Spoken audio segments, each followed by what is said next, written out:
Good morning to our friends on the West Coast and good afternoon to our friends on the East Coast.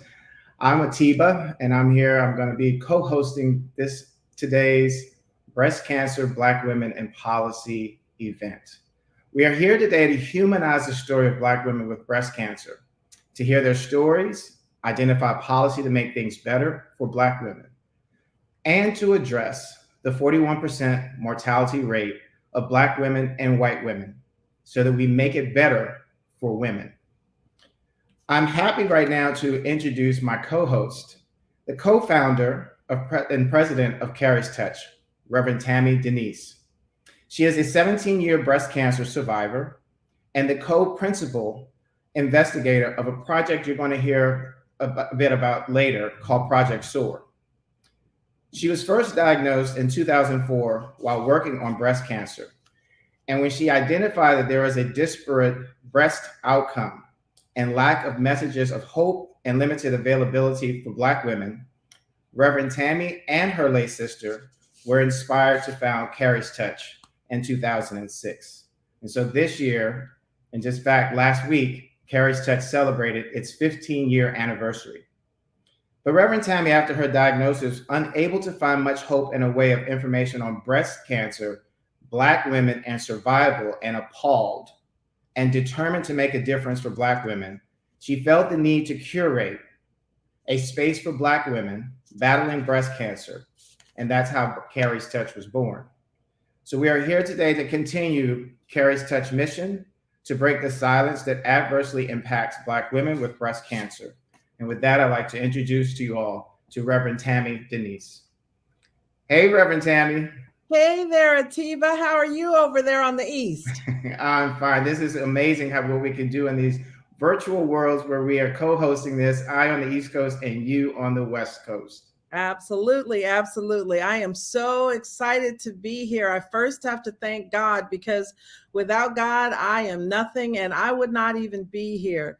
I thank God, my family, my friends, an amazing medical team that I get to talk to you today as a 17-year breast cancer survivor.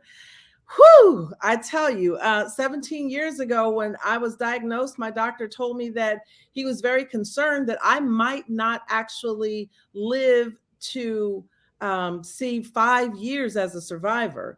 And I said to myself that just cannot be. I didn't understand it then, and I don't understand it now. But 17 years ago, he said, Black women have about a 41% higher chance of dying from breast cancer than white women do, who are actually diagnosed more often. And sadly, today, one of the main reasons that we are here is to have this conversation because 17 years later, the needle hasn't moved.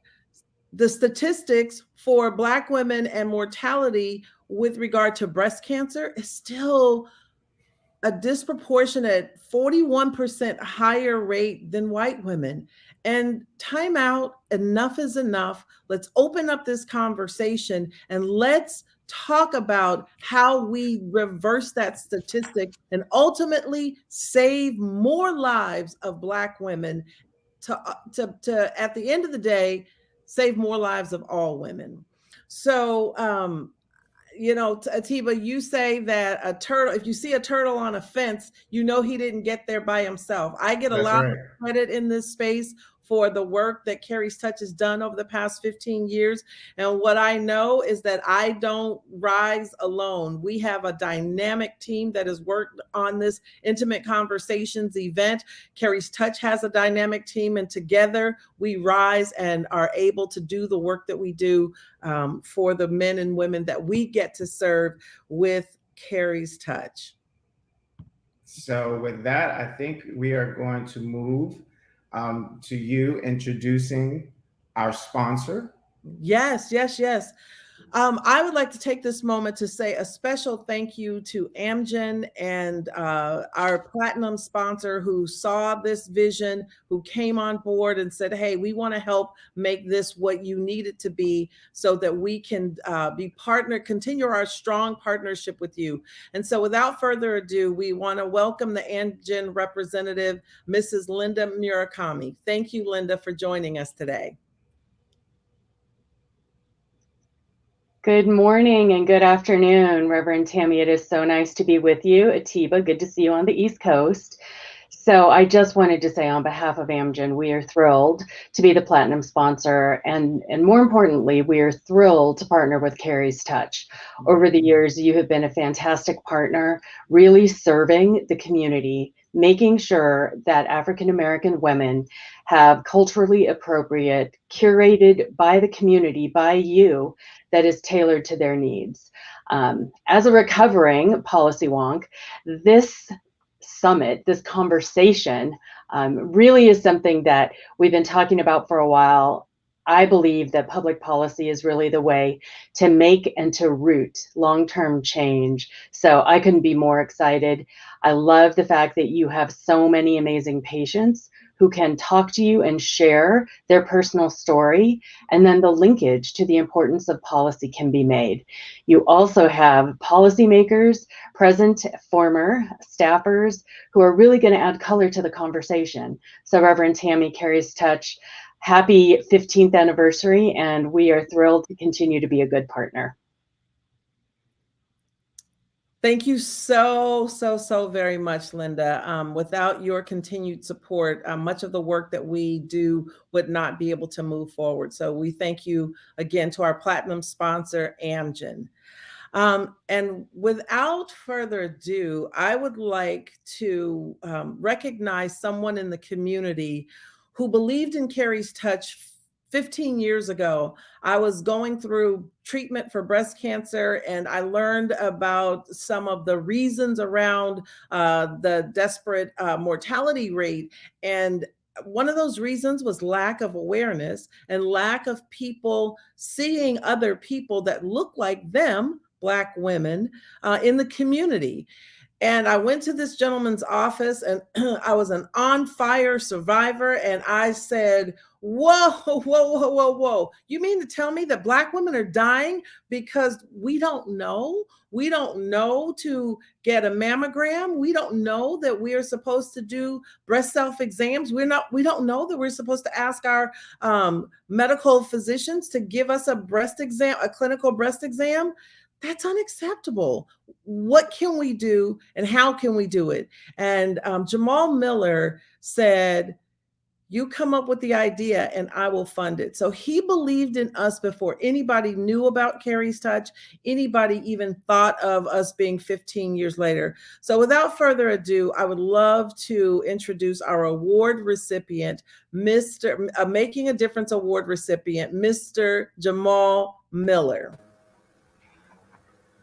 Tammy, thank you so much. A few days ago, I received the actual award, and this is it. This is the real deal. It's heavy, and I am glad to find a place here in our home to put this on display. Life is not about awards always, but it's good to be able to express appreciation and gratitude for the many people who have invested in our lives, literally and figuratively. And I'm just glad to have demonstrated what I believe to be stewardship. You know, it's our responsibility when we get into positions of influence to make that difference, to affect change.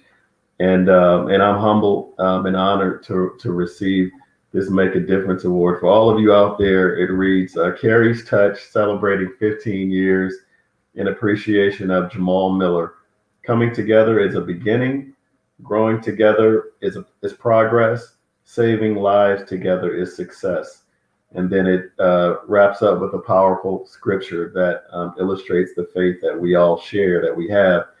It says, I thank my God upon every remembrance of you. And that's from Philippians 1, chapter 1, verse 3.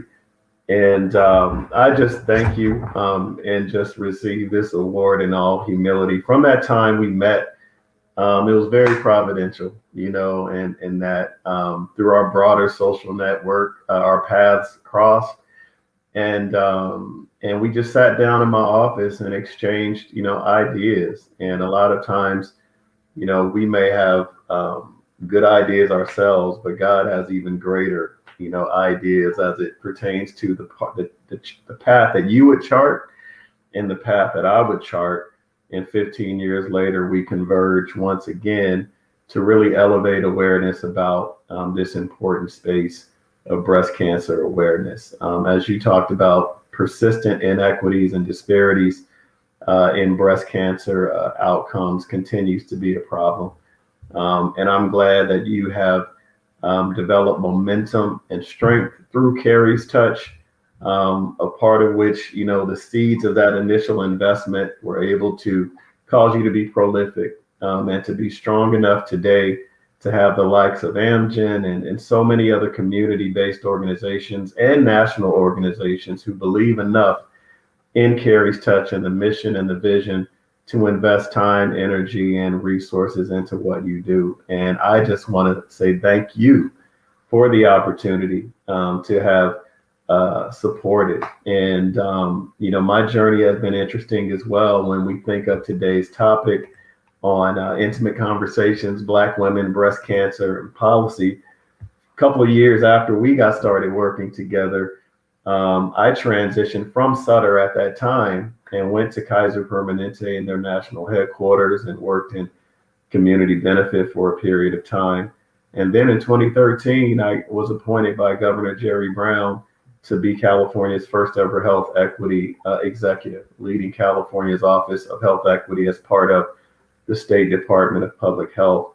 And it was there I got a chance to see the extreme importance of political incorporation, civic engagement, and how legislation, you know, regulatory mandates and policy interventions make all the difference in the world when we think about how do we curate a society where we live, learn, work, play, and pray into one that is more equitable and conducive to optimal health, mental health, and well-being. And to have practically sat in that seat for almost 5 years as the director of the Office of Health Equity, I got a chance to influence how dollars were spent, to influence policies that were being considered by not only our governor, but the legislative branch of government, and to lead a dynamic team along with statewide constituents and partners that really advocated in a very strong and meaningful way about health, the importance of health and mental health equity,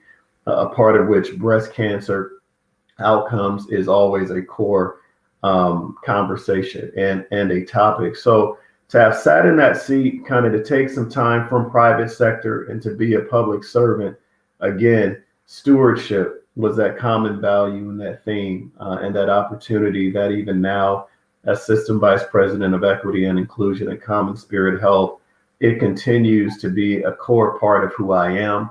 And I am grateful to God just for how he has blessed me with skills and the ability to navigate throughout the course of my career. But more than anything, he blessed me with a very strong family, very strong faith. So I wouldn't get awards and accolades like this if it wasn't for Bill and Yvonne Miller, Yvonne and Bill Miller, my mom and dad, who celebrated 52 years of marriage this year.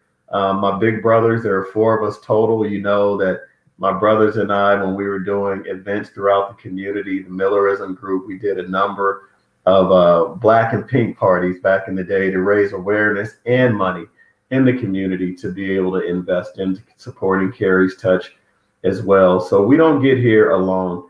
And I know I'm long-winded, but I'm going to wrap up with one of the lesser known quotations from a hero and an icon that we're all familiar with. And it's from Martin Luther King. And it really reflects the important part of policy. And I'm so glad that my friend Atiba is leading the conversation today as a policy expert.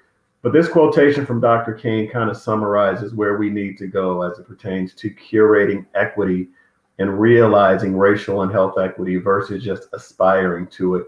The quotation reads that morality cannot be legislated, but behavior can be regulated. Judicial decrees may not change the heart, but they can restrain the heartless. And this is from a speech that Dr. King gave at Stanford in April of 1967.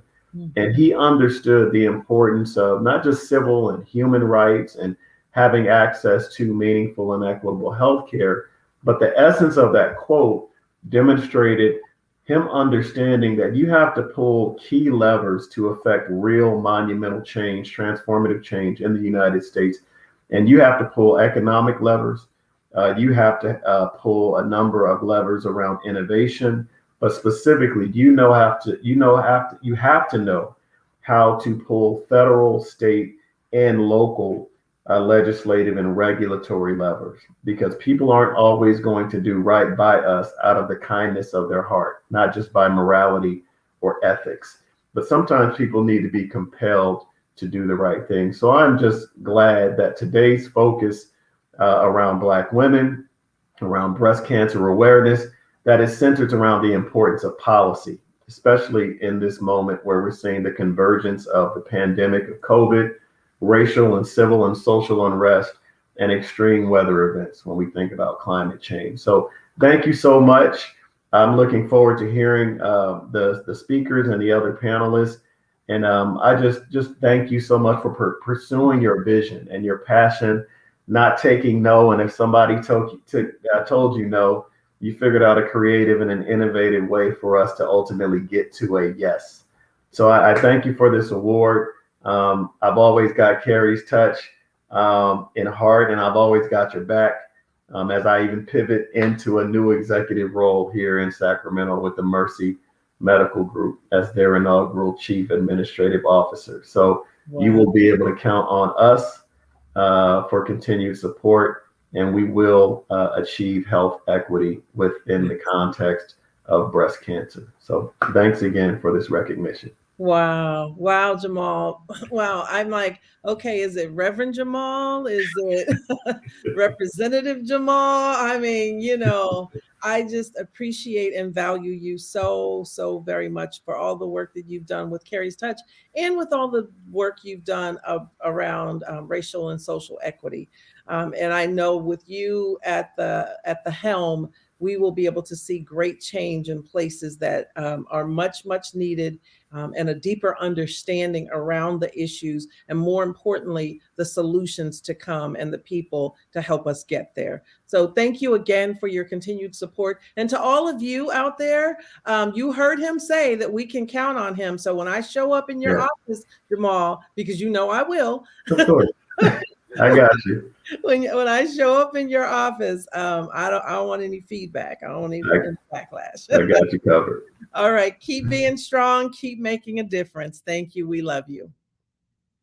Next up is a video that we have that's based on a true story. It's actually based on my story. It's called Breast Cancer Be Like. It's a series of videos, and this is the first video in the series that talks about the experiences of breast cancer and Black women.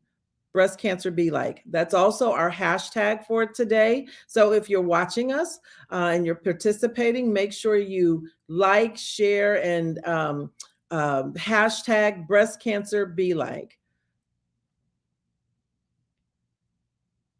Amy, your test came back. You do have breast cancer, and we're all here to support you. What's this? It's an emotional support animal. Studies show they really help. Here's some pamphlets, a glossary of treatment terminology, and a website with support group options. Thanks. Hey there, girlfriend. I'm Ursula, your marathon coach. You run a marathon? Even if I have to carry you across the finish line myself. You are so supported and loved. You're so brave. What doesn't kill you makes you stronger. Hello? Miss Jackson? It's Dr. Milton. You've got cancer. Wait. Have a great day. Hello? What the f?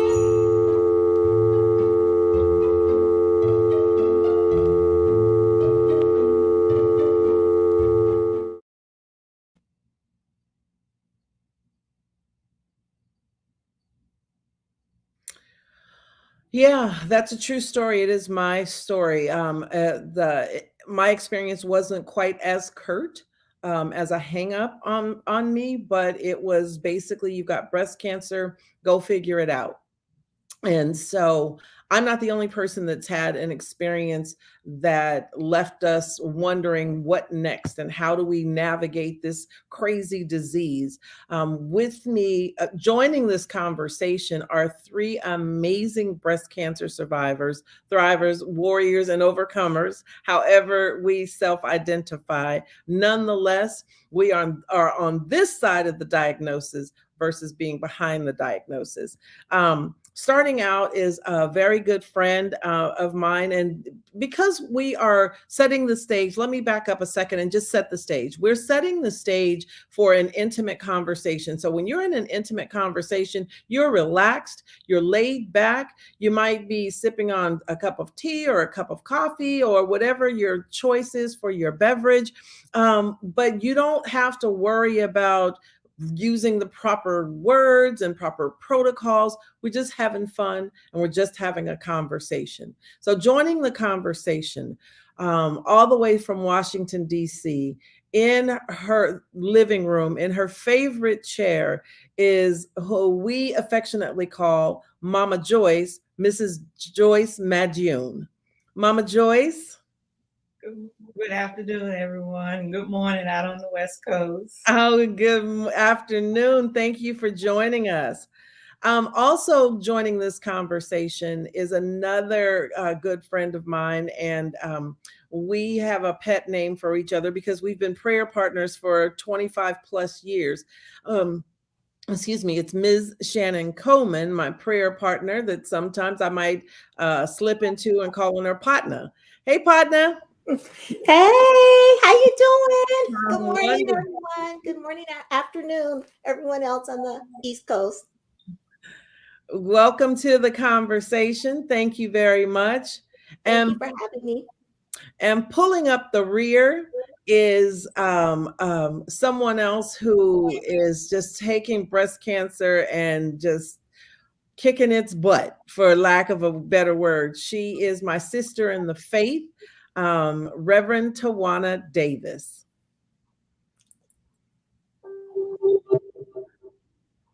To everyone, good afternoon and good morning, and what an honor to be here today. Hello, everybody. So we have developed our own little intimate family right here. So we might have a few inside jokes. We'll let you in on as much as we can, but we're really here to talk about a few things. We're talking about humanizing the Black woman and her experience with breast cancer. The late Audre Lorde, and also breast cancer sister, she said, if we don't define ourselves for ourselves, we will be crushed into other people's thinking, and they will end up controlling us, and we won't know who we are. I paraphrased it for the sake of my interpretation of it. But so we are defining who we are as Black women, and we're humanizing us, because so often we find ourselves in a situation where we're not believed. We don't believe that we're told that our pain isn't real, and to endure insurmountable pain physically, emotionally, spiritually. And so these women here have joined us to be able to share our stories, to shed a light, just to give us a glimpse of what breast cancer looks like. So we're going to start today with you, Mama Joyce. I'm going to ask you, how old were you when you were first diagnosed? And then tell me about your first experience of your diagnosis, of being diagnosed. Okay. I was diagnosed at 65, and I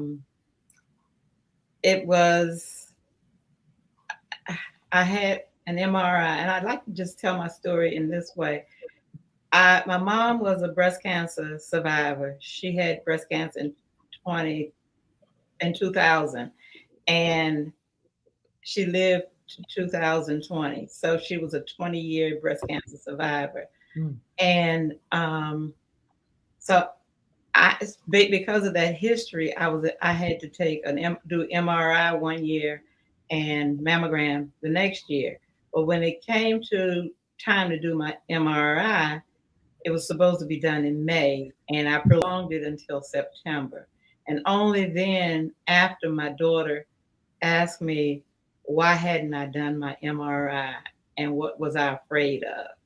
So I immediately made an appointment and went in for my MRI, which was on a Thursday, and they diagnosed, and it was on a Thursday.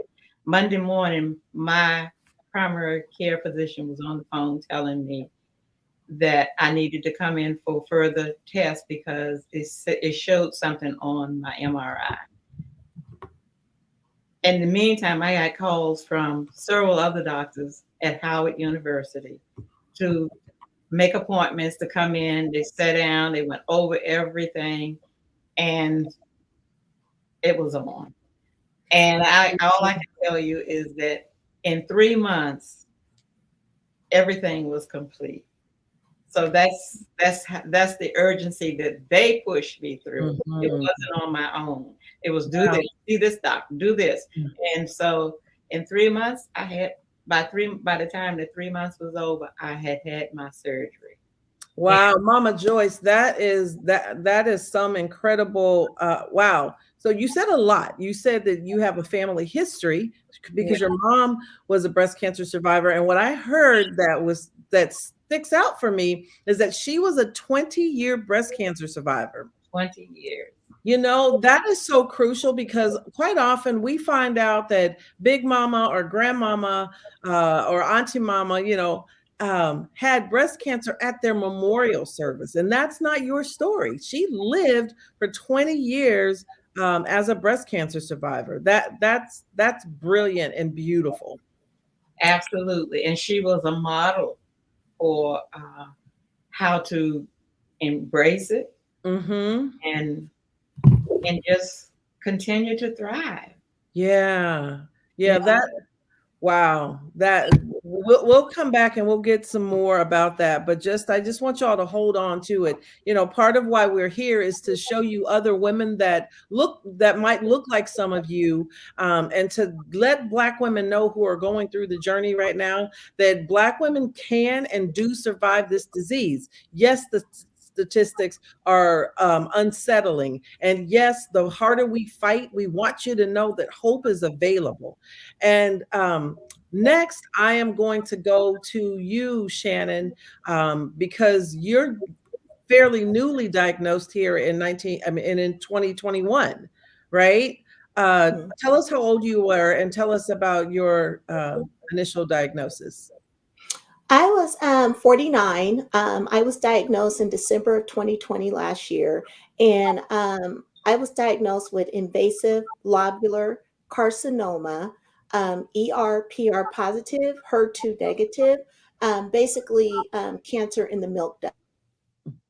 So I had actually started just getting this was my third mammogram that I had ever gotten. In the first mammogram, they decided I had dense breasts, which is pretty popular that I found out in Black women. So this time around, I thought it was the same type of situation because, you know, with dense breasts, they're like, you have to come back for a biopsy and then they call you and tell you you have dense breasts. But this time it was different because they actually called me 2 days before Christmas and told me that I had breast cancer. And so that's how that came about, early detection, I would say. Third mammogram in at the age of 49. So that's my story. Wow. So you talked about a lot. We talked about dense breasts. For those of you who are out there who may not know what dense breasts are, let me give this disclaimer first. I'm not a doctor. I've never gone to medical school, and I do not have permission to give medical advice to anybody. I only share from the experiences of my own breast cancer journey and the journey of other women. So in short, what dense breast means is that there's a lot of tissue inside the breast, and it makes it very, very hard for breast cancer to be seen on a mammography screening because dense breast tissue is white, and so is a breast cancer diagnosis. So you got white inside of white. It gets really, really hard to see inside there. That's what that really means. And then you talked about your diagnosis being lobular. So lobular means it's inside the milk duct. That's where many breast cancers form, or inside the milk duct, and it goes from whether it stays contained in the milk duct or it breaks through and goes outside. Shannon had lobular. Her cancer was found inside the milk duct. I had invasive ductal carcinoma, which means that my breast cancer actually broke through the milk duct and had already traveled to another place in my body.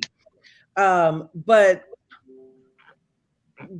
there are so many women who have dense breast and go back to the doctor, time and time again because they think they see something, and or they'll say, let's wait 6 months, and look at this again.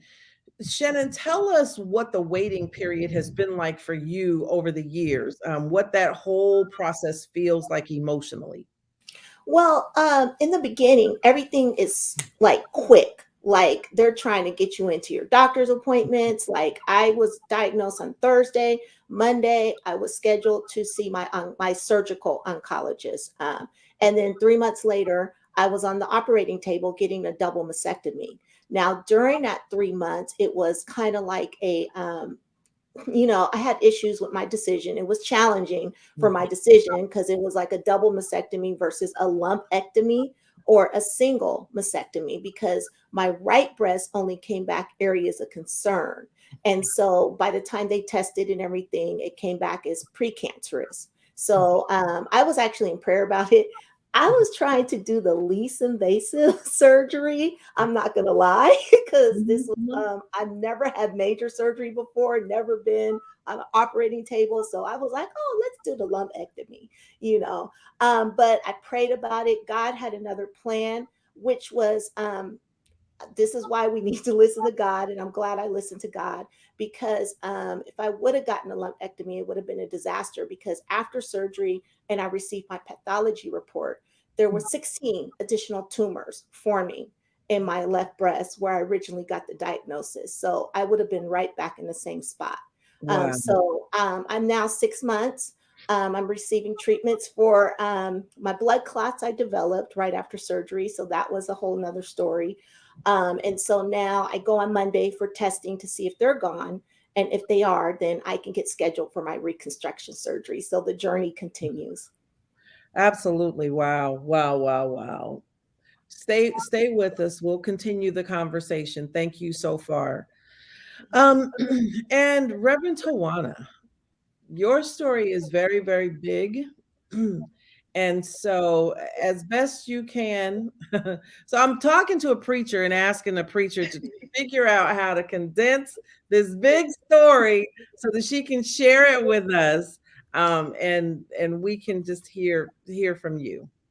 I can do it, beloved. I promise you. I love it. I was diagnosed in November of 2016. I was 46 years young, and I have HER2 positive metastatic breast cancer. I was diagnosed with metastatic breast cancer because it had already spread outside of the original area of diagnosis. So I had surgery. We had this whole treatment plan. I went through 6 rounds of chemo, had surgery, and right during the radiation planning and mapping, they found out that all of my cancer had come back. I too, Shannon, had decided to get a bilateral mastectomy because my cancer was so aggressive. And I know people have the argument, why would you cut off your foot when you could just cut the toe and all this other stuff? But for my livelihood and for me to live, I had to make a decision based on what was before me. And because of the recurrence, they wanted to go back in and do further surgery, another surgery, which would have further debilitated my left side. And the definition of insanity is doing the same thing and expecting different results. So that was not an option for me. So I was recommended to go get a second opinion and had to switch hospitals in order to be a part of a clinical trial, which is scary enough for Black women or Black people in general because of the treatment here in America when it comes to clinical trials in the medical field and Black people. So I was on a clinical trial for a year, and then my body started to reject the clinical trial. So I'm grateful that the chemotherapy that I am on now is still working. I am on chemotherapy every 3 weeks indefinitely because of the metastatic breast cancer. And I've had 3 occurrences over the last 4 years, but I am approaching my 5th year, which is that milestone year. So it's, I'm excited and then nervous at the same time, but in all things, I trust in God in this process, and just grateful to still be here to share my very complex story. So that's my summary, sister. Oh, wow, wow, wow, wow, wow, wow. So let me recap for the people, because I've heard these stories multiple times and you're hearing it for the first time. So I want you to hear what she said. She said she started this journey with metastatic breast cancer. That's where she began. Metastatic means that the tumors have traveled. There's a new finding in a different place. It's the same breast cancer, but it's found in a different location in your body. So she began this journey with cancer already in a different place in her body. You switched hospitals in the middle of treatment. Let's unpack that, because how many people do you know, especially people of color? We get Dr. So-and-so, and that was our mama's doctor, our grandmama's doctor, our great grandmama's doctor, and been the doctor in the family for the past 40 years. And the doctor might be a phenomenal doctor, might have been a phenomenal doctor for all of them. But what do we do when we find the doctor doesn't work for us? Right? And so at some point, you have to find your voice as an advocate in your own journey. So talk to me, sister, about finding your own voice and making a powerful decision around switching hospitals.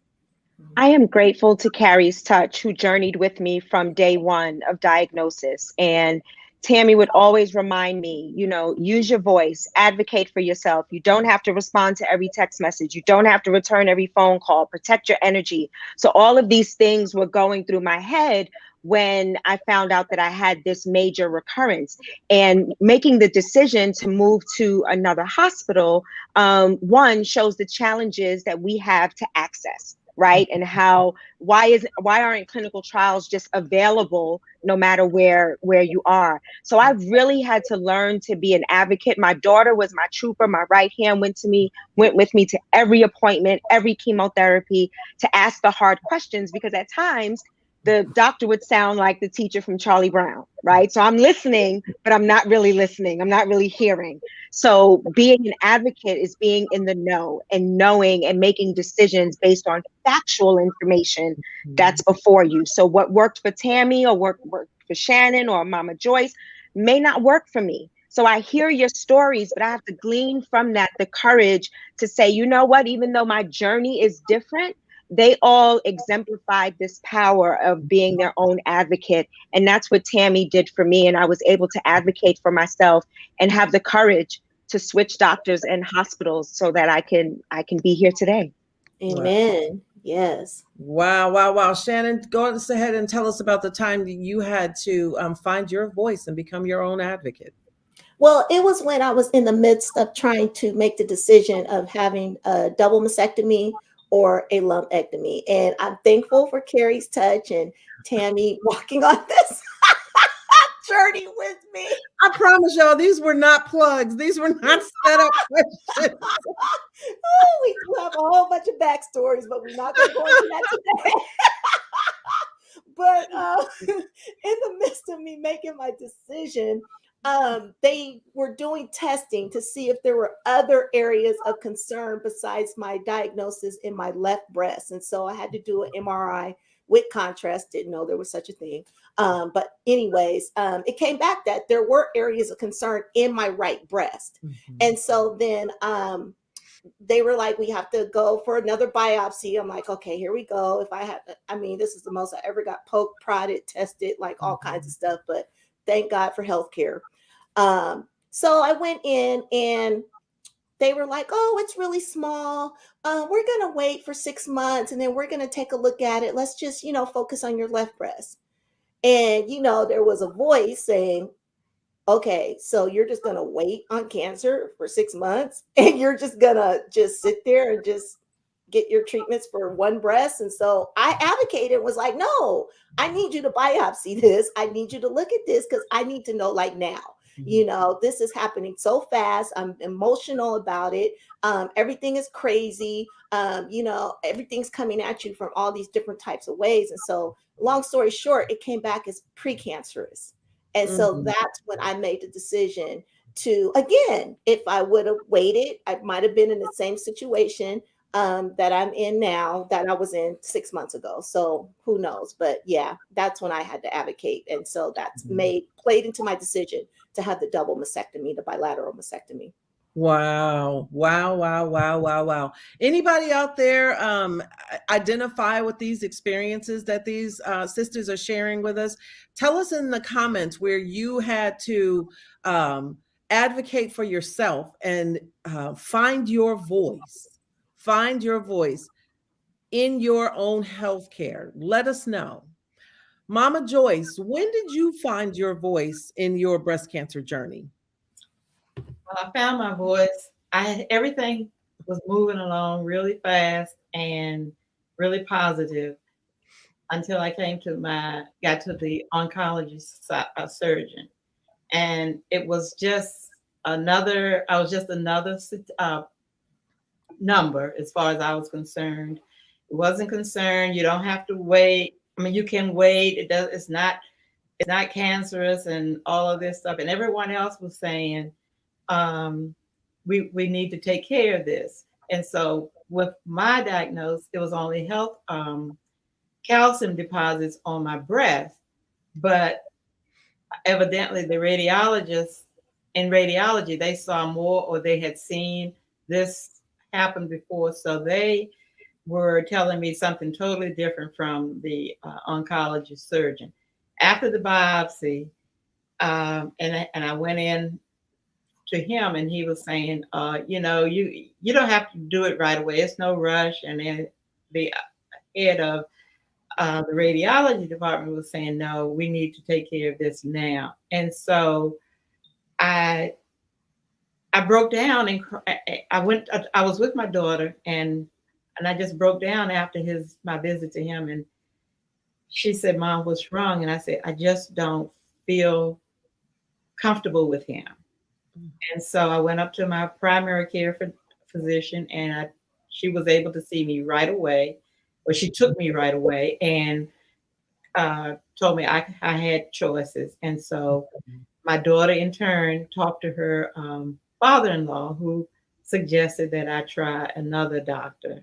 And it turned out that he was a newly elected president of Howard University, but he was also an oncology surgeon.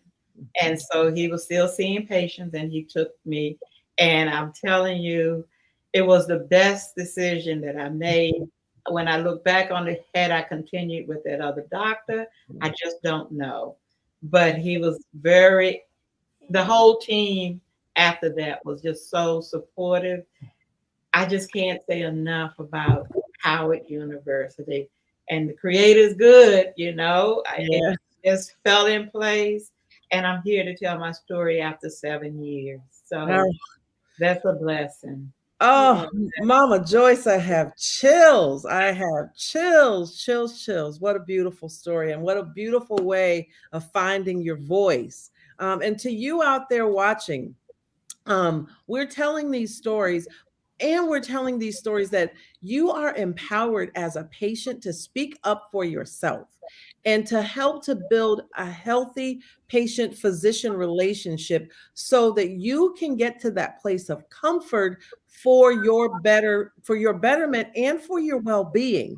So if you are in a situation right now where you have a physician that you're not communicating, doctors are human too. Just let them know, hey, this is what I need, and this is what I would like. Most doctors really, really love their patients, and they want to see their patients well. They want to see their patients thrive. They want to use their patients as the model patient or the model examples. So build those healthy patient-physician relationships. You've just had 3 examples on how to do that. So as our time is wrapping up, I got 2 more questions. The first question is, what is that one thing that you want to make sure that the folks that are watching along with us today, what's that one thing you want to leave with them? Well, go ahead, Mama Joyce. Well, I just want to leave something about family and wanting to survive, beat the cancer. If you find out you have it, just make up your mind. With the Creator's help, you can beat this. Mm-hmm. And I can only share with you one of the experiences that I had, one of my greatest experiences. And my husband was so supportive of me the whole time, and my children. But the grandchildren, being young and, wanting me to be around for them, and the support that the grandchildren gave, it was just unbelievable. And today I sit here with almost a 2-week-old great grandchild. And so you want to be able to carry those lines forward and be an example to them. So, and to continue to work with others to make sure that our lives are not just a life, but a meaningful, productive life. Yeah. Wow. Every time you speak, Mama Joyce, I just get this big warmth in my heart, and I feel like I'm getting a big old hug from God because, right? See, I saw that, right? I just feel like I got a big old hug from God and saying, daughter, it's going to be all right. Everything is going to be all right. So thank you for that, Mama Joyce. Thank you. Tawana, what's that one thing, if there's nothing else the people hear today, what's that one thing you want them to know? The one thing is, and someone just said this in the comments, is about courage and the courage to share your story, creating that sacred space, creating that faithful space, surrounding yourself with a tribe or a village. It doesn't have to be hundreds and thousands of people. It can be 3 or 4 people, but having the courage to tell your story, because in our communities and overall in the Black community, cancer equals death. And we want to just stop that misnomer. We know of the disparate numbers, and we are addressing that right now through this intimate conversations. And that means that 59% are surviving, right? So let's tell our story and let's share our stories, encouraging others to share their story with a semblance of courage, because you just don't know whose life you might save just by sharing your story. Wow. Whew, if you have been moved to share your story, no matter what your story is, put it in the comments. I will share my story. Shannon, what is that one thing you want people to know? Well, kind of what Tawana said. Just don't be afraid. Like, cancer diagnosis doesn't mean an automatic death sentence. Just you have to walk in courage. You have to walk in faith. And know that it's your own walk. I myself struggled with survivor's guilt because, there were certain treatments that I didn't have to go through, but I equated it to like a pregnancy. Some people have more difficult pregnancies than other, but it's all difficult and it's your own journey. So what works for someone else might not work for you, but stand strong in your diagnosis and don't give up. Support matters. I'm thankful for my family. I am thankful for my sorors. I am thankful for all my friends who supported me through, because that helped us, So if you can support somebody, please do, because that actually helps when we can't help ourselves, basically. Because there was a time where I couldn't pray for myself because I was so down and out, and I was just trying to recover and all these meds, and it was a lot. So that's all I would have to say. Just walk in your courage, walk in your strength, and tell your story. Don't be afraid. Yeah, wow, you ladies are some powerhouses. So there's a group of sisters that I call our superheroes in the cancer journey, and Shannon is one of the superheroes in the cancer journey, because Shannon said, you know what, I am taking the bull by the horns and I am walking in my strength in my journey. I called Tawana our model patient because Tawana said, whatever y'all tell me to do to live, I'm going to do everything that you say that I can and should do. And so, and Mama Joyce, you said, oh, no. Cancer is not going to run rampant. In my family, my mom was a breast cancer survivor and she survived for 20 years. And I'm going to keep surviving and thriving as long as I can. So each of you possesses a special superpower that when the rubber met the road and you were like, I'm done with cancer, it's on my last nerve, you better go sit down somewhere, cancer. And then you got back up and you said, no, cancer, you will not win.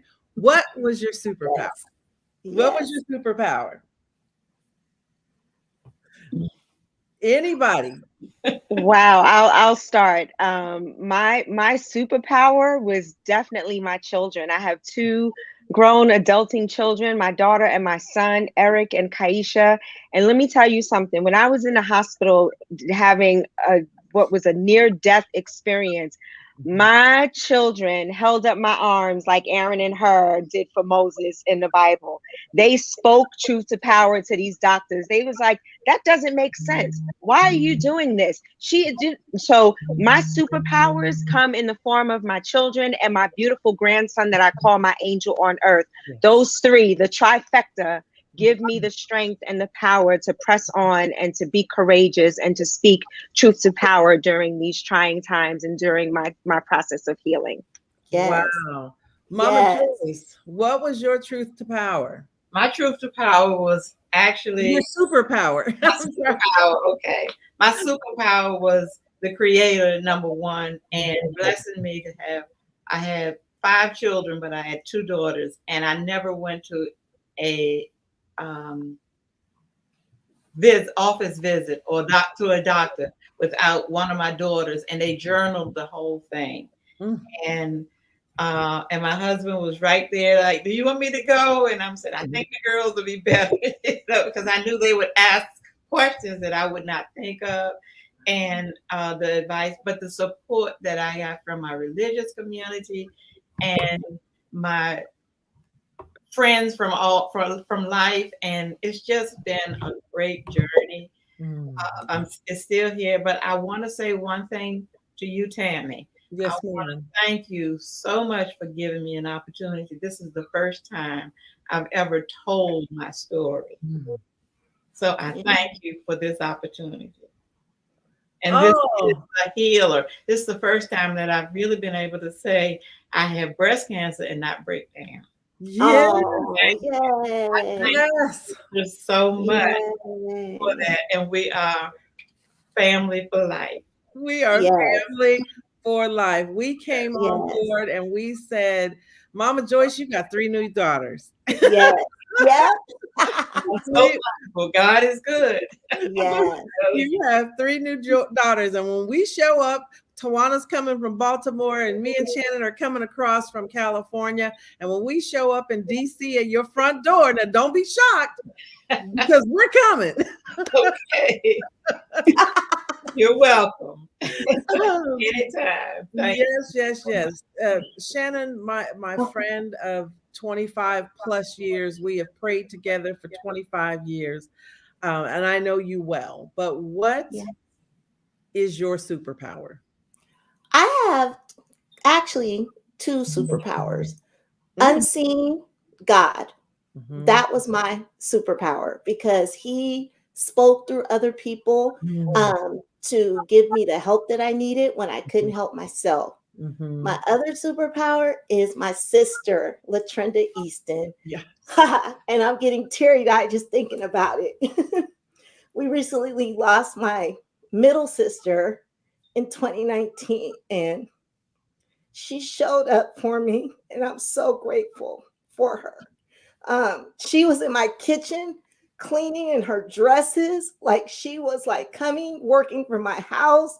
She drove me to my surgery date appointment, but it was so sad because of COVID. No one can be there with you in the hospital.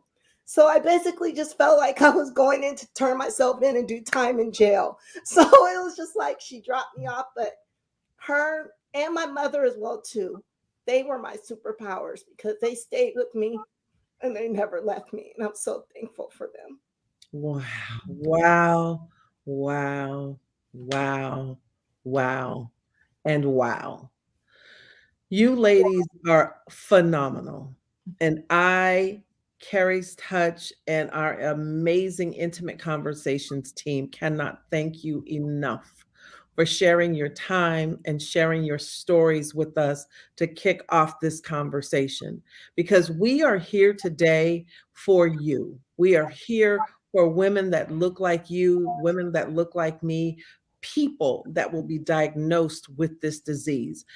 There will be men who are diagnosed with this disease, and they need to hear from all of you. They need to hear your stories. They need to hear your challenges, and they need to hear how you triumph in your superpowers.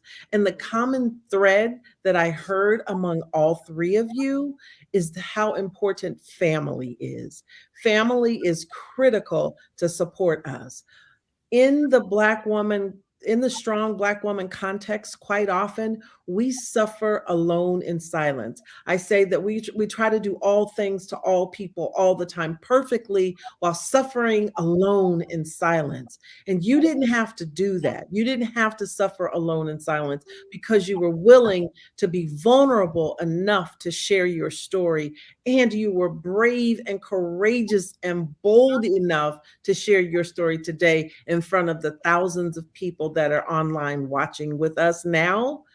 And we will get to touch thousands more who will come back and watch the recording. So thank you so very much. We hope that you can hang around throughout the rest of the conversation, so that when we get to our open forum and people get to join the conversation, if they have questions for you, you'll be able to answer them. But in the meantime, I love you, and keep on surviving and thriving. Yes, yes, yes. Mad love, mad love.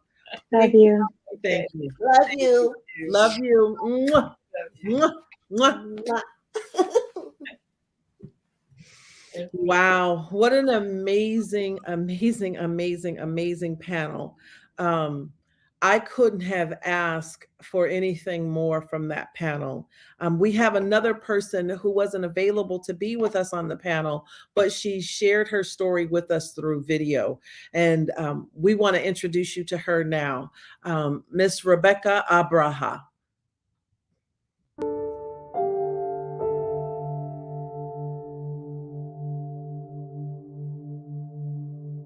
I was 24 when I got diagnosed with stage 1 breast cancer. I had a cyst on my left breast. They took it out and I went to the doctor, and I remember him saying to me, "Oh, I have some bad news." And he tells me, "You have cancer."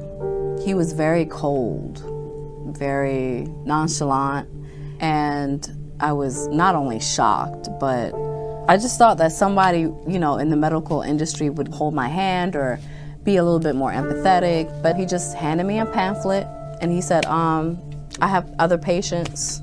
Basically, there's a door. Once I got sick, my mother was actually sick. She had a kidney transplant, she was on dialysis, high blood pressure, diabetes, you name it. I feel like when I got sick is when she gave up.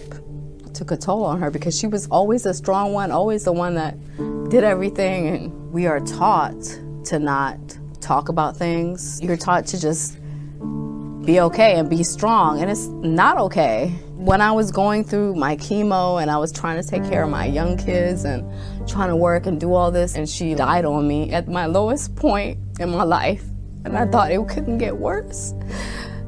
Like, what more can you take from me? Like, what else is there, you know? And that was the darkest time of my life. I'm not okay some days. Some days I feel like the walls are caving in. Some days I feel like I'm drowning. It's just hard, you know, and I never really dealt with it. Only my closest friends know that I've had cancer. I never really talk about it and tell people my story, and you know, I want to bring awareness to it, and I also want to heal myself too.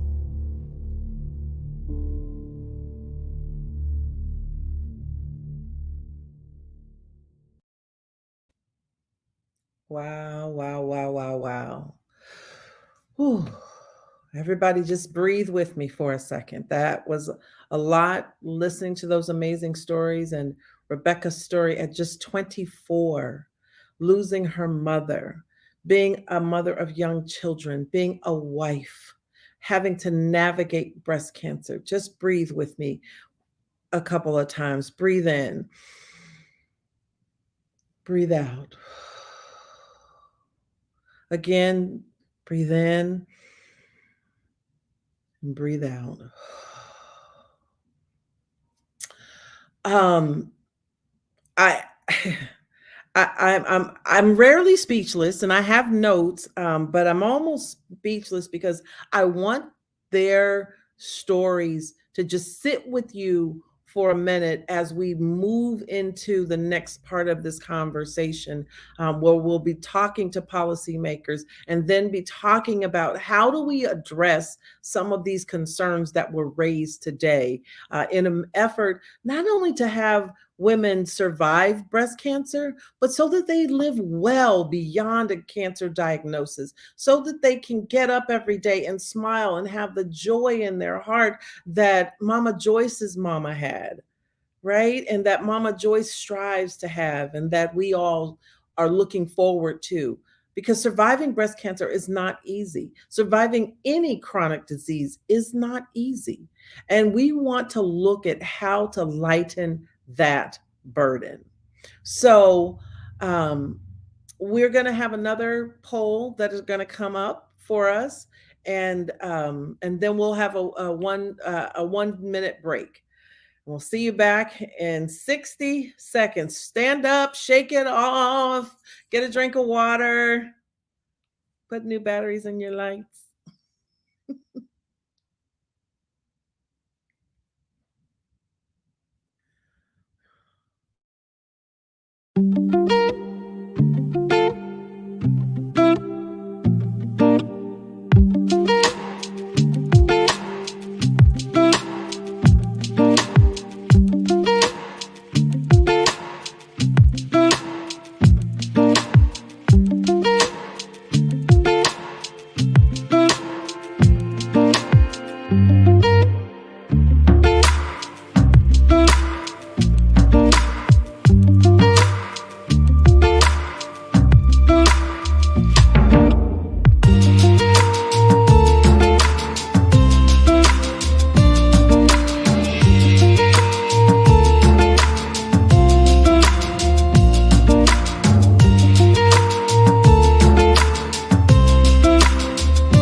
And we are back. We are back. We are back. I know that was a little shorter than 5 minutes, but we want to know who's in the room with us today. Who is joining us? On your first poll, we tried to find out a little bit about who's here. We've got 60% Black, 20% white, 10% Latino, and 10% other people are in the room with us today. We've got 100% female, no males in the crowd. Man, you're going to share this with your male friends. They need to know about this as well. But we love you and we're happy that you're here. What's our next question? Do you know anyone with breast cancer? 100% know someone with breast cancer. Who brought you to this conversation? 40% someone personally invited you. 40% interested in knowing more about Black women and breast cancer. A breast cancer patient survivor, and 8% of you want to help. Yes, yes, yes. We love those responses. And how do you identify? Is that so audience says 50%. Well, we got 33% survivors, 8% caregivers, 8% medical practitioners, and we have any policymakers on there? I don't see any, and I'm trying to do the math. Well, yeah, we've got a lot of room. The bottom line is y'all are in the house, and we are so excited to have you with us today. We're not taking another break. That's just the screen as our amazing technician, Mr. Josh Brazil, is, I would like to say on the ones and twos, but that doesn't really flow right here. But behind the scenes, making all of the magic happen. How is it so far? Let us know in the comments. Thumbs up, this is good. Thumbs to the side, and thumbs down. We want to know. We're not afraid of truth. Okay. Erica Gilbreth. Oh, that must be someone related to Tresla. This is a blessing to me. These wonderful women are walking, breathing manifestation of our wise and living God. Amen, Erica. Thank you for being here. So as we transition into our next component in the conversation, this is someone who I am fairly new to, Congresswoman Kelly, but I love her passion. I love her grit. I love her roll up the sleeves attitude. Let's get in there and let's make some positive changes. And I love her commitment to serving Black women. So, Congresswoman Kelly, we thank you so much for joining and linking arms with Carrie's Touch, and we look forward to a very, very long and viable partnership. In the words of our Congresswoman. Hello, everyone, and thank you for inviting me to speak with you today. I'm so glad that you all have gathered together virtually to discuss such an important topic as this. I want to especially say thank you, Reverend Tammy Denise, co-founder and president of Carrie's Touch, for all of her hard work on behalf of Black women across this country.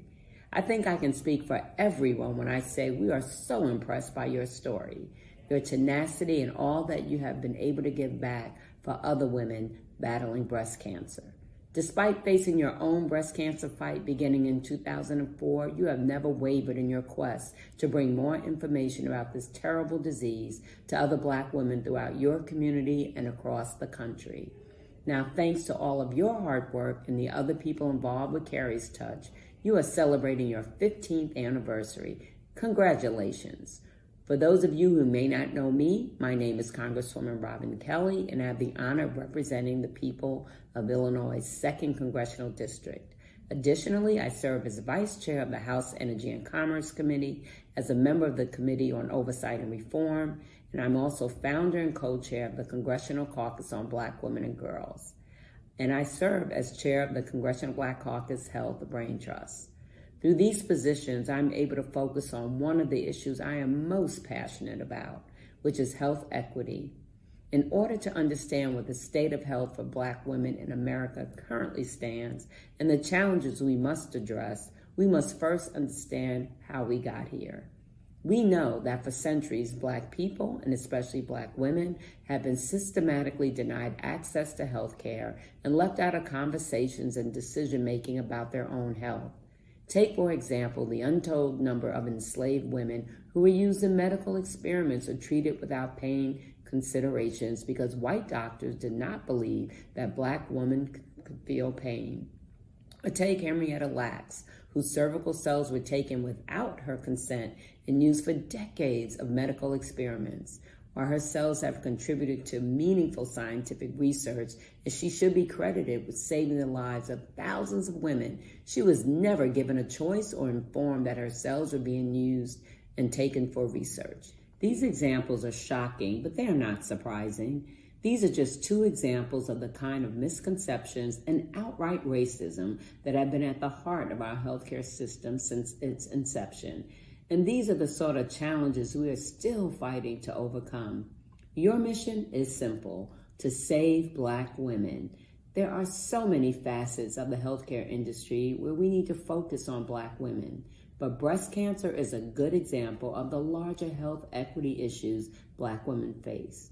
Although Black women do not have the highest incidence of breast cancer diagnoses, we do have the highest mortality rate associated with this disease. Why is that?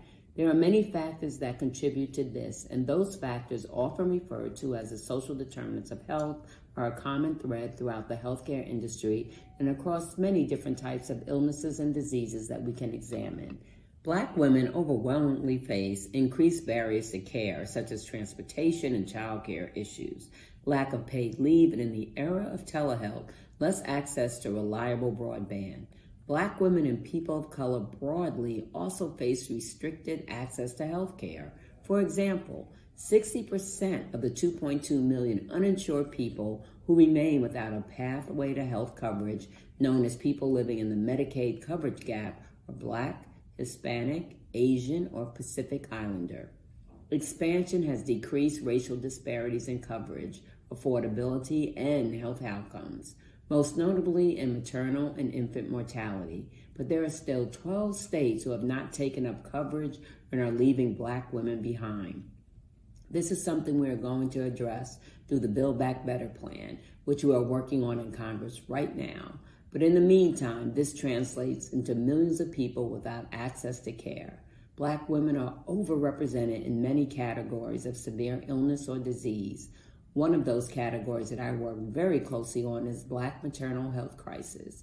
And as you all know, like maternal mortality and morbidity, Black women are overrepresented in the worst outcomes of breast cancer. Additionally, Black women are more likely to live in areas impacted by environmental justice or to live near Superfund sites that have been tied to harmful health outcomes. This is just another social determinant of health that we must tackle in our fight to save Black women.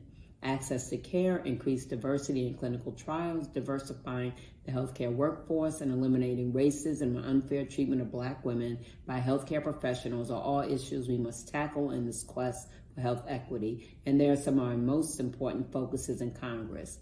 I know that these issues are paramount to your mission too, and that is why it's so important that you all continue to effectively communicate the kind of challenges Black women are up against, and now the people you are communicating with can advocate for themselves in Congress. There are many pieces of legislation before Congress right now that seek to address these issues. The biggest among those are our Build Back Better Act and the appropriations package we passed in the House in July.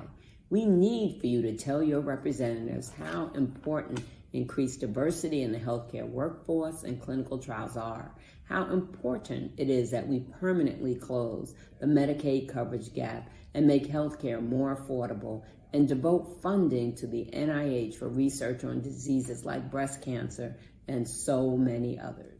If you live in states where your representatives already agree with you, make sure you are communicating with your friends across the country and urge them to talk to their representatives who don't.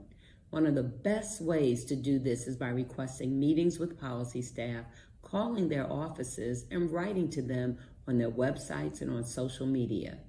Work with other advocacy groups who care about the same issues as you to plan events and other advocacy campaigns to talk to legislators. and make sure you are talking to your local and state representatives about the work they can do to support health equity for Black women. Together, we can tackle these issues and begin to address the policy gaps in care for Black women, and especially for increased research on breast cancer, its causes, and potential treatments. Thank you all again for inviting me to speak, and I look forward to working with all of you in the future.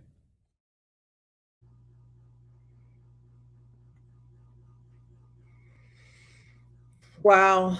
Wow. Thank you.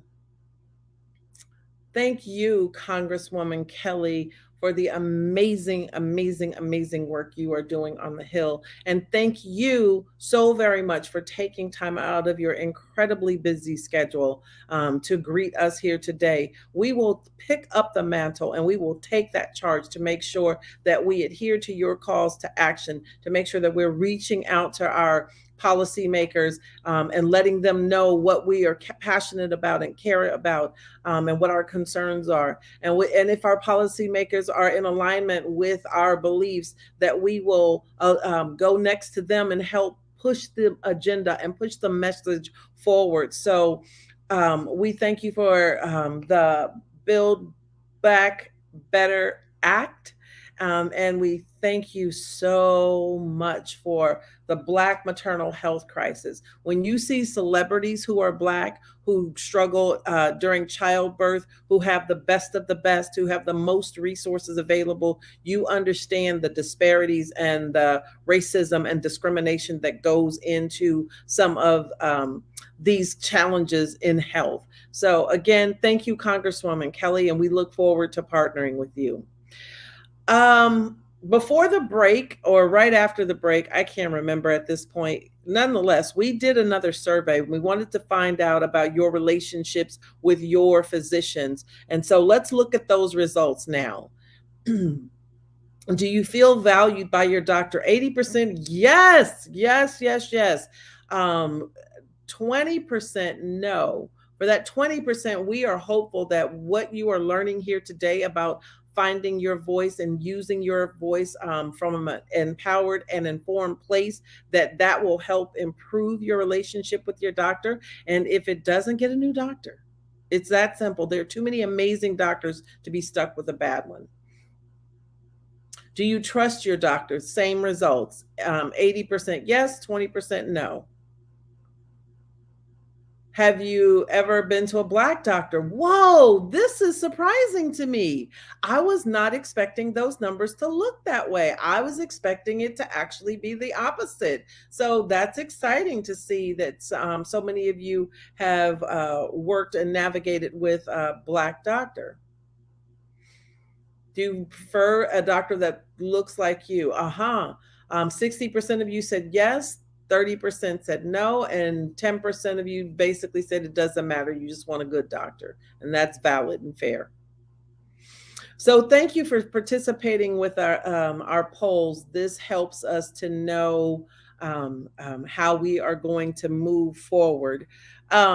Next,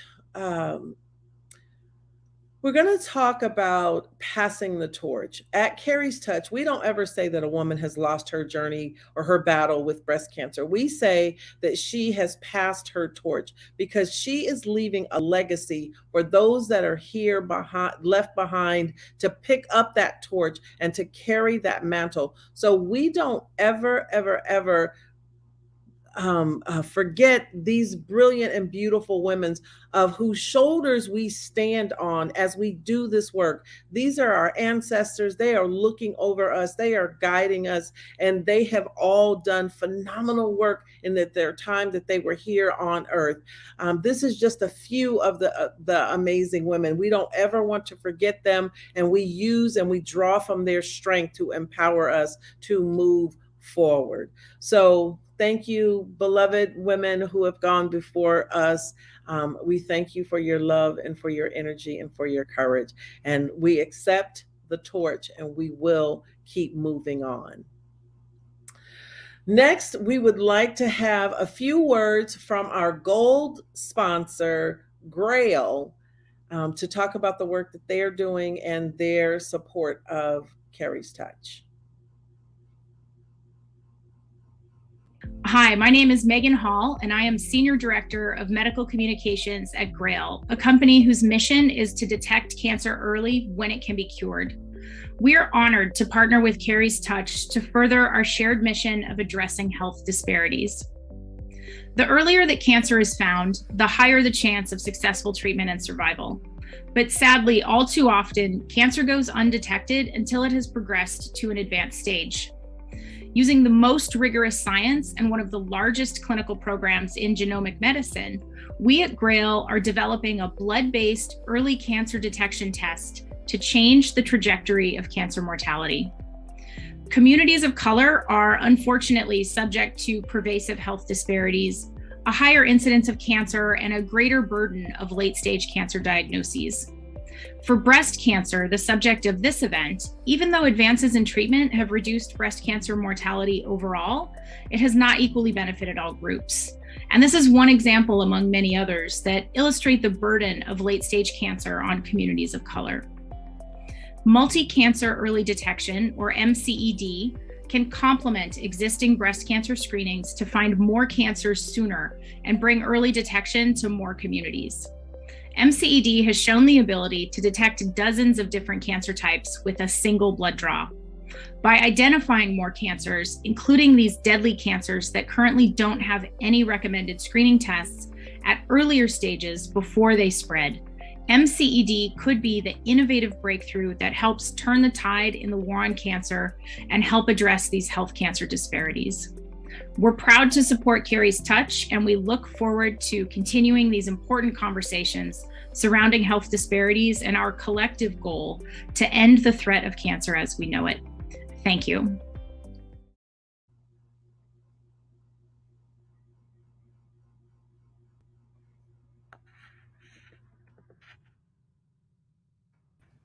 All right, good afternoon. We are going to keep this going and rolling along, and we're going to have a conversation. Now, we've been listening to survivors, and those stories that we've just heard, they are phenomenal stories. These are courageous women. But we want to talk about a little bit too, as we hear the stories of how our mothers, you heard my mother on that panel this morning, talk about their journey. But the other question also that we have is, how do we address and help to prolong the lives and save lives from a public policy standpoint? You heard Congresswoman Reverend Kelly talk about some of the things that have systemically happened within the healthcare system. But how do we make the healthcare system work for everyone? Because one of the things that Reverend Tammy often tells us is that if you help the Black community, you uplift everyone. But this conversation that we're having today is about Black women. It's about breast cancer. And now we're going to talk a bit about policy. We're going to talk to some individuals who are now working in the policy area. One of the things that I really do enjoy is a play called Hamilton. And in the play Hamilton, one of the things that Reverend Tammy and I and the team often joke about is that we don't want to miss our shot. But we also have been talking about the fact that, if you recall, for those of you who've seen the play, that Alexander Hamilton, writing on behalf of George Washington, sends a letter to the Congress and he says, we are working with a third of what you promised us. And so what we're going to talk about this in this next section with our panel is we're going to discuss the work that they're doing on the ground, and we're going to ask them what is it that they need on the ground to help. Because what we continue to talk about is this morbidity rate, the 41% morbidity rate in terms of the gap between Black women and white women. So with that, I want to introduce my friend Howard Mosby, who is a former Georgia state legislator. He is a 22-year employee of the Grady Health System, which is the largest in Georgia. He is a CPA and the treasurer for HEAL, which is the Health Education Advocacy Learning that partners with faith-based organizations to help communities of color get healthier. We also have Dr. Candace Lawson, who is a family medicine doctor in Sacramento, California. She is affiliated with multiple hospitals, including Mercy General and Methodist Hospital. We also have joining us Dr. Annette L. Stanton. She is a professor of psychology and psychiatry, biobehavioral Sciences at the University of California, Los Angeles, UCLA.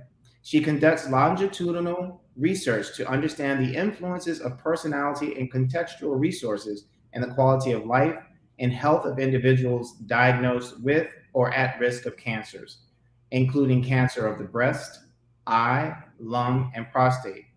And she is the co-principal investigator of Project SOAR. And then also joining them is my co-host, Reverend Tammy Denise. And as we mentioned before, she is a 17-year breast cancer survivor. She's the co-founder and president of Carrie's Touch and co-principal investigator of Project SOAR. She was first diagnosed in 2004 while working on her master's degree. And while she was working on her master's degree, she was working on a required community project. She launched a campaign. Well, while she was working on that project, she launched a campaign to distribute fans in 7 Sacramento Valley churches to bring about greater awareness for early screenings. And this is what led to the organization's founding, Carrie's Touch. With that, I'd like to introduce you to our panel. Hi. Hello, everyone. Hello. All right, all right. This is the fun part for me because this is the policy part. And, you know, we often, I think that Reverend Tammy and Carrie's Touch has done a phenomenal job in terms of letting us hear the stories, the stories and the journey that women have gone through and going through the doctor, having to champion for themselves. And so when we talk about these issues from the medical community, I know from a policy standpoint, there are a lot of things, and Howard, I'm going to put you on the spot a little bit here for a second, in that as a state legislator, you know better than anyone that often the first places that get cut in funding are education and healthcare. And so if those things are getting cut, we know that as they fall further down, that the African-American community gets hit hard. Correct. So as a former state legislator, you've had an opportunity today to listen to the stories of women. What are some of the things that you can say from your standpoint, from you being on a legislature, that you've seen, and that the work that you and your organization HEAL are doing, that you see that are some of the gaps in policy? Well, thank you very much, Atiba, and I want to thank Reverend Tammy for 15 years. She's a sister from another mother, and I'm just glad to be here. And I want to backtrack, Howard. Also, I'm sorry, let our audience know of what some of the work that HEAL is already doing. Absolutely, I was going to give the HEAL plug too now. So, no, actually, so HEAL, Health, Education, Advocacy, and Learning, is an organization that we set up to help churches actually, as they bring the spiritual health to their congregation, that we help them with the physical and their health needs. We provide a survey, and then we take that information and we provide educational programs around that to help the church build its advocacy muscle. We essentially are an organization that was built to go out of business. As soon as communities of color are healthy, you don't need organizations like ours trying to help organizations learn how to do this. We want to teach them how to do this so they can do it on their own. What we do is we basically try to ensure that the congregations have a knowledge and understanding around disease prevalence. We want to make sure that they understand all the available treatment options in those spaces where chronic diseases are disproportionately affecting our community. And we want to help them navigate the healthcare system and understanding the new and innovative technologies that are available to communities of color. And so that our organization is set up to do that. So we do this all over the country in various cities to help minority populations be healthy. And what we learned in this process is that you have to have policymakers sitting at the table as we're having these conversations, which we do. And what we find out is that, as you said, Atiba, when healthcare is cut, our communities suffer disproportionately worse than other communities. And what needs to happen is, first of all, our communities need to get educated around a lot of these chronic issues, number one. And number two, engage your policymaker to ensure that they understand how these diseases are negatively affecting the family unit, and how they are doing everyday life to access the life, liberty, and pursuit of happiness piece of the American dream. And so we bring policymakers to the table to let them hear. So let's take something simple like a clinical trial that's going to affect some issue that's affecting communities of color. If that trial proves to be fruitful, but the drug itself is not available on Medicaid or payer formularies, then it almost is up to naught, because the communities don't have access to that new therapy. So we want to bring those voices together around the table at the same time, so that we can bring those innovative things to our community with our policy. Okay. So Dr. Lawson, you see patients on a daily basis. We've heard from the stories of survivors, but could you tell us the story as a practitioner? What is it like when you're meeting with these patients, and what are some of the things you've seen that work and some of the things that don't? You know, I am so inspired by these conversations that we've had this morning, and just the courage of the women who spoke. And I do want to clarify some things. You know, Reverend Tammy and I had a long conversation about whether or not I was the right person to be on this panel, because, you know, I'm not an oncologist, I'm not a gynecologist, I'm just a primary care doctor who's actually mostly working in administration now, but doing a lot of teaching, and with more than 20 years of clinical experience. I feel like where we landed is that I am the right person for this, because these stories that the women share today they're so powerful. And they reflect the work that Carrie's Touch has done. And these are lucky women because of their association with Carrie's Touch. Not every Black woman will be so lucky. Some will be in conversations where, when we saw from the survey, and then from the video that was shown, this diagnosis can just get dropped in a lap by people who are not really good at communicating, who don't show enough empathy, who don't have time, all of this. And so that's what I would like to see change.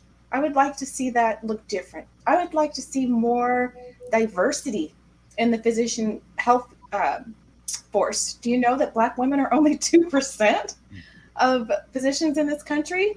And while it's nice just to get an empathetic physician of any race, sometimes when you're a Black woman and you got hair issues, other Black women understand that. And they don't understand it from the standpoint that they want to touch it just because of the novelty of it. No, they understand that when you need to have chemotherapy and your hair is going to fall out, and you need to understand what your options are for treating it.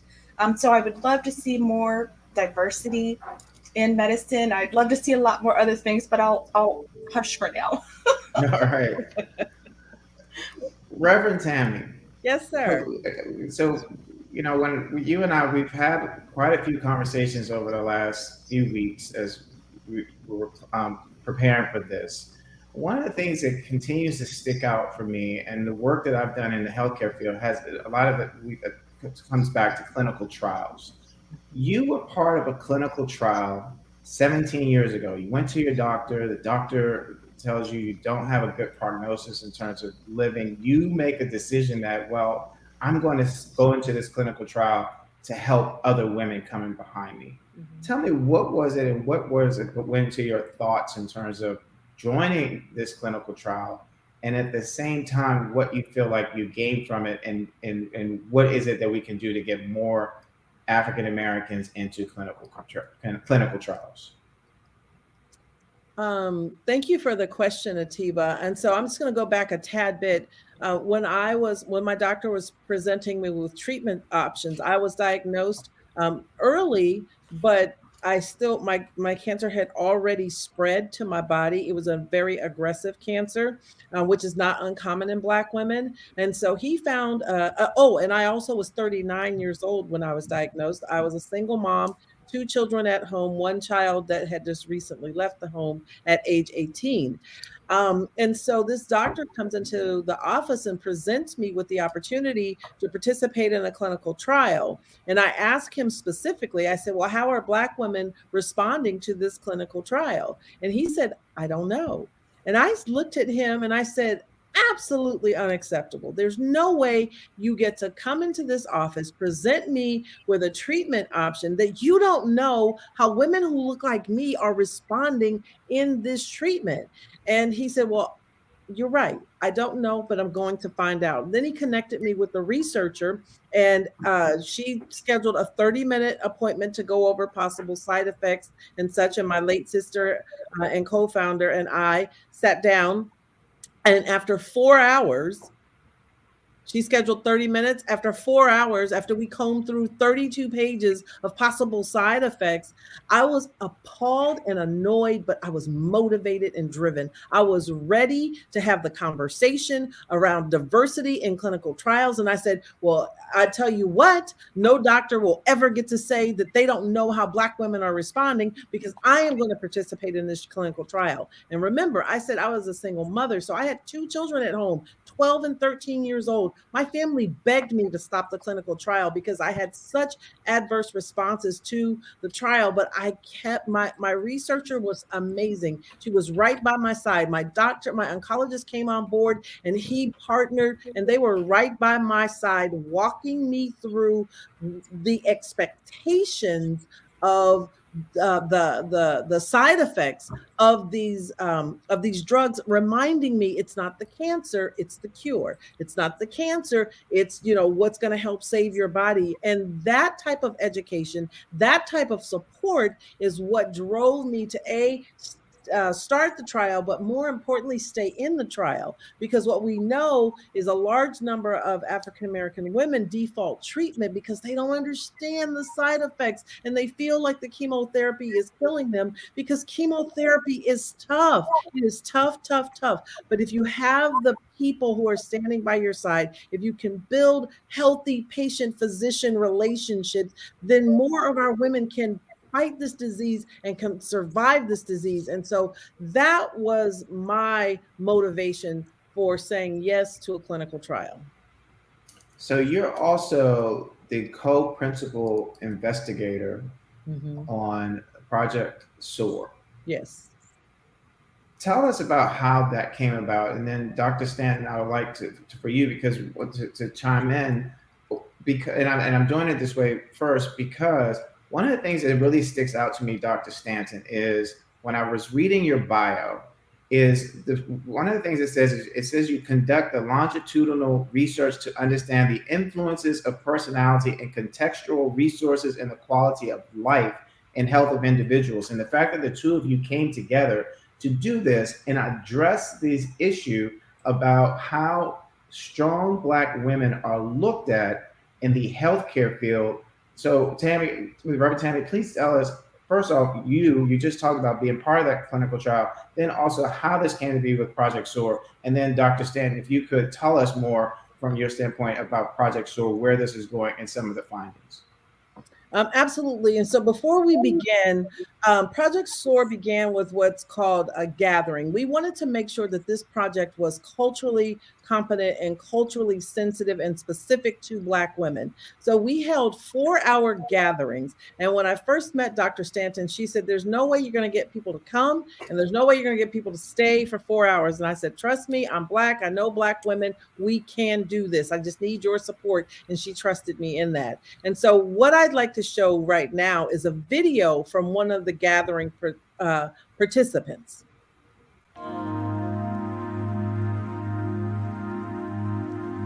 My diagnosis was DCIS, ductal carcinoma in situ, which is a breast cancer that derives from the ducts in the tissue of the breast.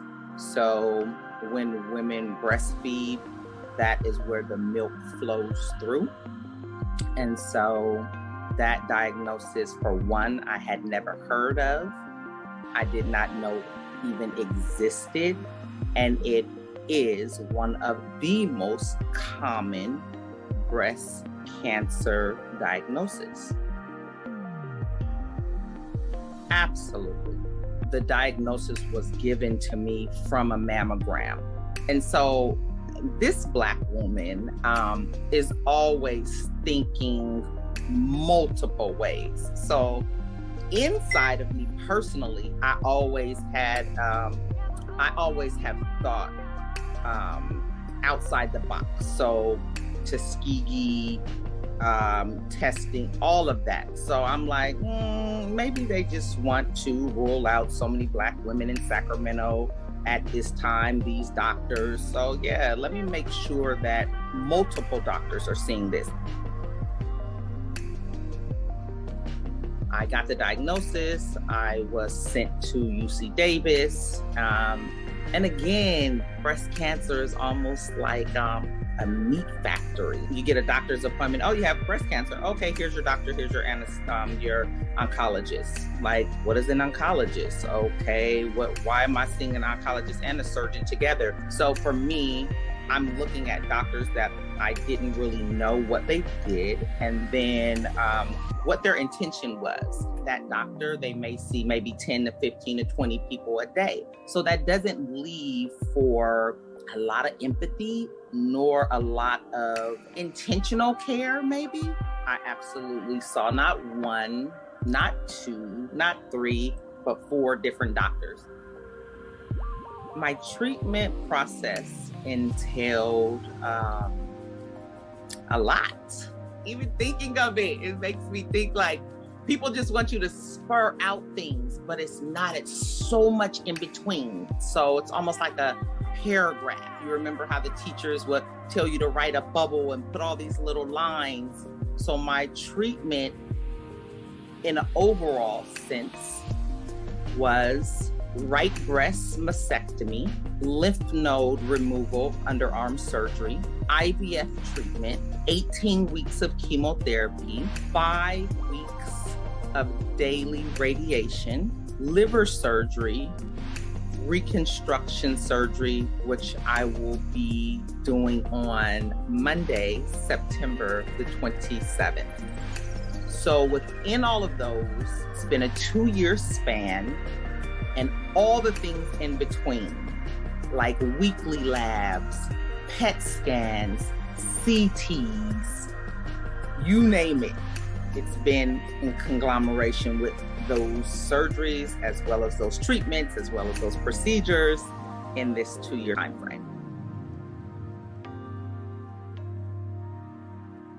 I started thinking about this yesterday, and the thought for me was really, what if the young lady at Sutter, while I was doing my IVF treatment, never told me to get a mammogram? I would not be sitting right here if she didn't. So from me thinking about what policy would really matter, I think really owning in on letting women of color understand that mammograms and being proactive in our health is key. Fight like you never fought before. Get in the ring with your gloves on. You have to have faith. Faith is the substance of things hoped for and the evidence of things not seen. You're not gonna see the end of the tunnel, and it's gonna be scary, but you have to have faith, and you have to be positive. You cannot fold. You must have a positive attitude, and life and death are in the power of the tongue. So you go into those doctor's appointments and you tell those doctors, no, it is not my cancer, it's the cancer. This will not take over me. I am in control. And that's what I want people to know. You control your destiny. With God, all things are possible.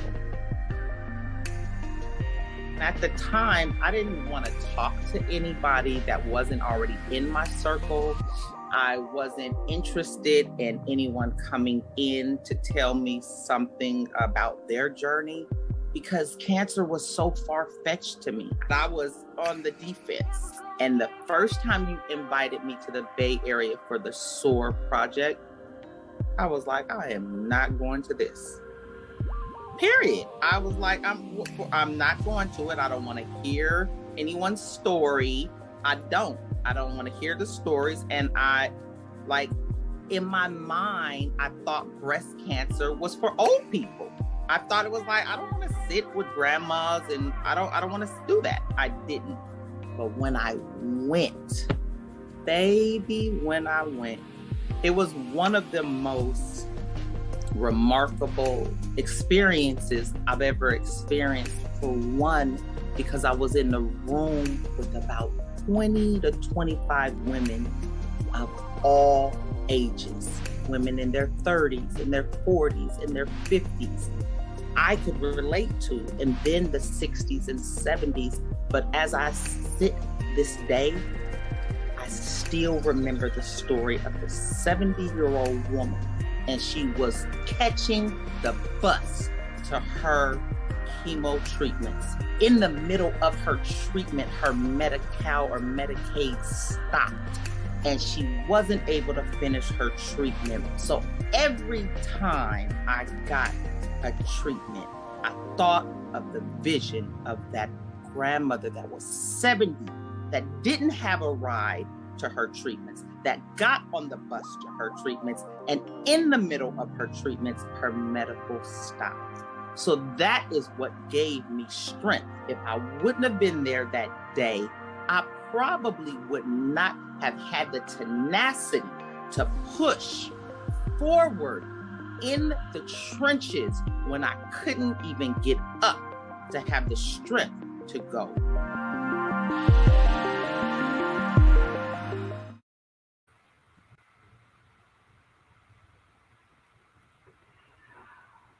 Trustless story is one of the things we're invested in and trying to accomplish in Project SOAR. I'm Annette Stanton. As you know, I'm from UCLA, and I am honored and humbled, Reverend Tammy, to be here with you today. Thank you. I was honored and humbled, what was it, almost 4 years ago now, when you contacted me and invited me to, believe it or not, a Zoom call.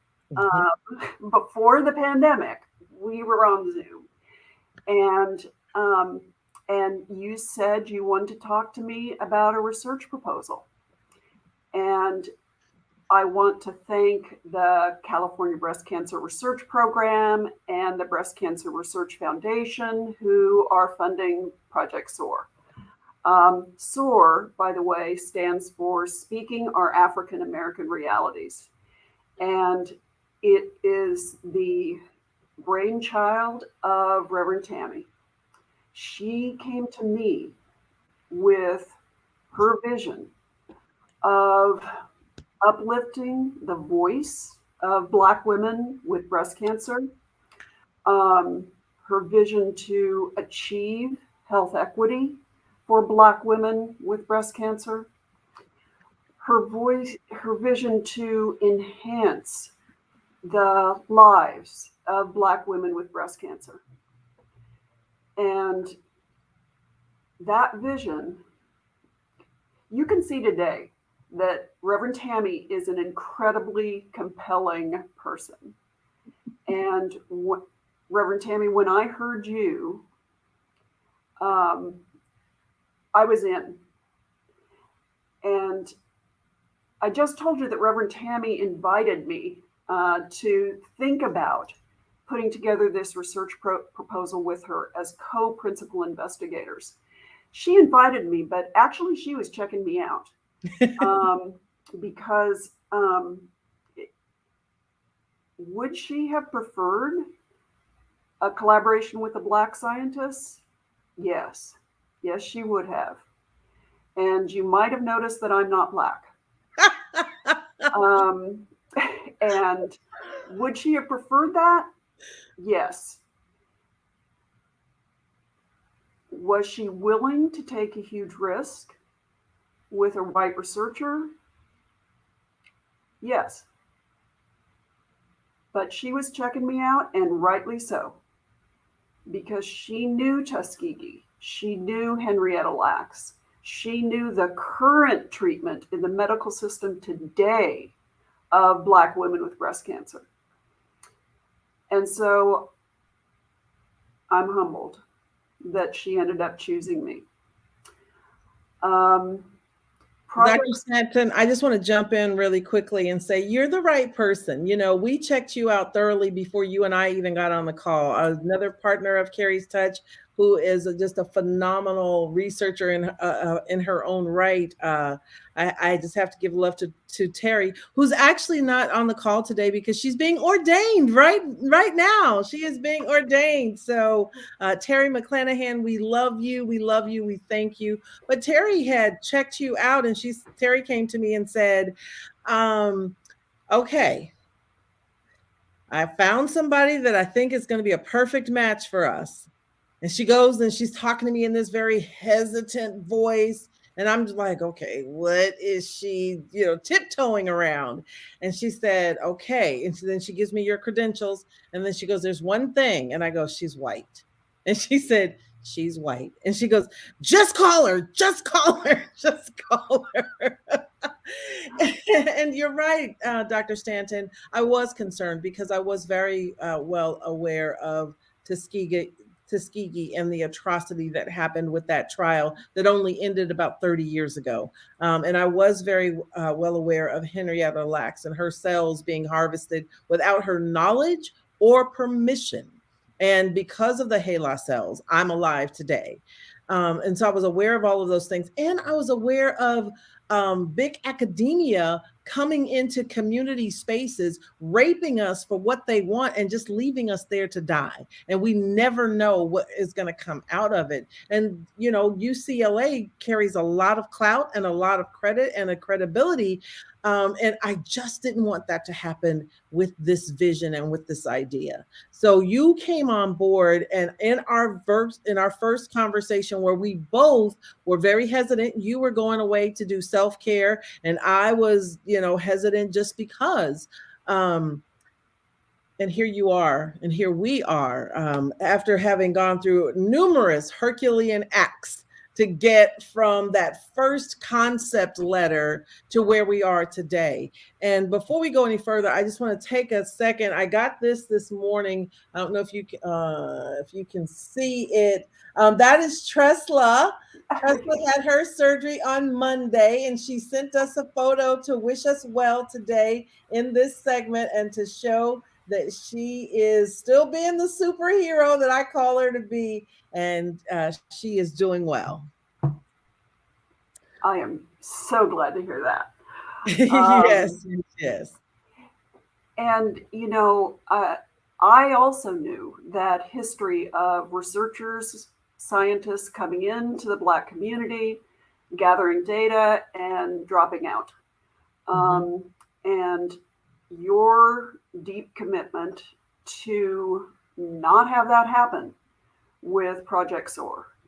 And as a researcher, as a scientist, my belief that if you don't do the work, you shouldn't be at the table in the Black community. If you don't give back to the community, you shouldn't be at the table. And so I am thankful to you for allowing me to sit at your table. In Project SOAR, as researchers, we're trying to do this very differently.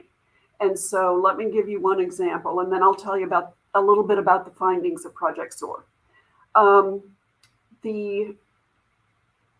It's a big deal in the scientific community to be first author on a publication and on your presentations. That means you had the major substantive contribution to the research. In Project SOAR, We just got our first acceptance for a presentation at the San Antonio Breast Cancer Symposium, and which is a major international breast cancer researcher conference. And guess who's first author on our publication? This girl. Reverend this girl, Tammy. This girl right here. Yes. Our first publication that we're working on right now to submit. It's about what we call the Ubuntu approach to research collaborations with the Black community. And guess who's first author on that publication? This girl. This girl right here. Reverend Tammy. And that's as it should be. And so Project SOAR is you, Tammy, and it's us, and it is us, and I am glad to be along for this ride. You know, it's let me just jump in really quickly, Dr. Stanton. It's us, and yes, I get to celebrate because it's unheard of for a community organization and a community researcher to be first author and to present at a major international breast cancer researcher conference.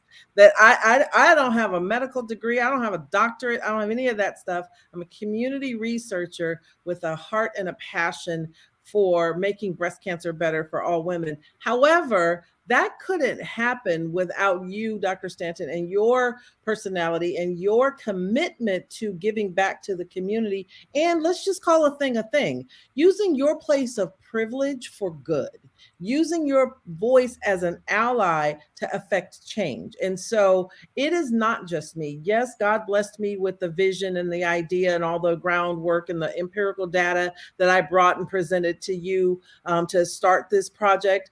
But it is a true partnership. And that's the way it should be. And we are hopeful that throughout Project SOAR, that's the way it can and will be. So Dr. Stanton, I don't want you to take a back seat. We have always from day one come to the face of Project SOAR as co-collaborators with an equal voice, with equal power, and with equal footing in the work that we do. So I just want to make that clear. And I thank you for your humility, but I didn't do it alone. And I can't do it alone. I received that and I'm honored by it. Yes. So can I spend a few minutes talking about our first findings? Sure. Okay. So Project SOAR is in 2 phases. We got funded to do 2 phases, and it's just the beginning of what we're going to do in the future. In the first phase, we conducted gatherings, and in researchese, the language of researchers, they would be called focus groups. And Reverend Tammy insisted, rightly so, on this being a 4-hour experience, at least 4 hour. And I said, man, these are usually like an hour or an hour and a half. And she said, no, let me tell you, this is important. It's important to break bread together. It's important to connect together as Black women. It's important that it be an all Black space, which means that I wasn't there, which was just as it should be, because then women could use their voices in a place they felt safe. So we did 3 gatherings in Sacramento, Oakland, and Los Angeles. By we, that's the partnership. I wasn't there physically. I was there in spirit.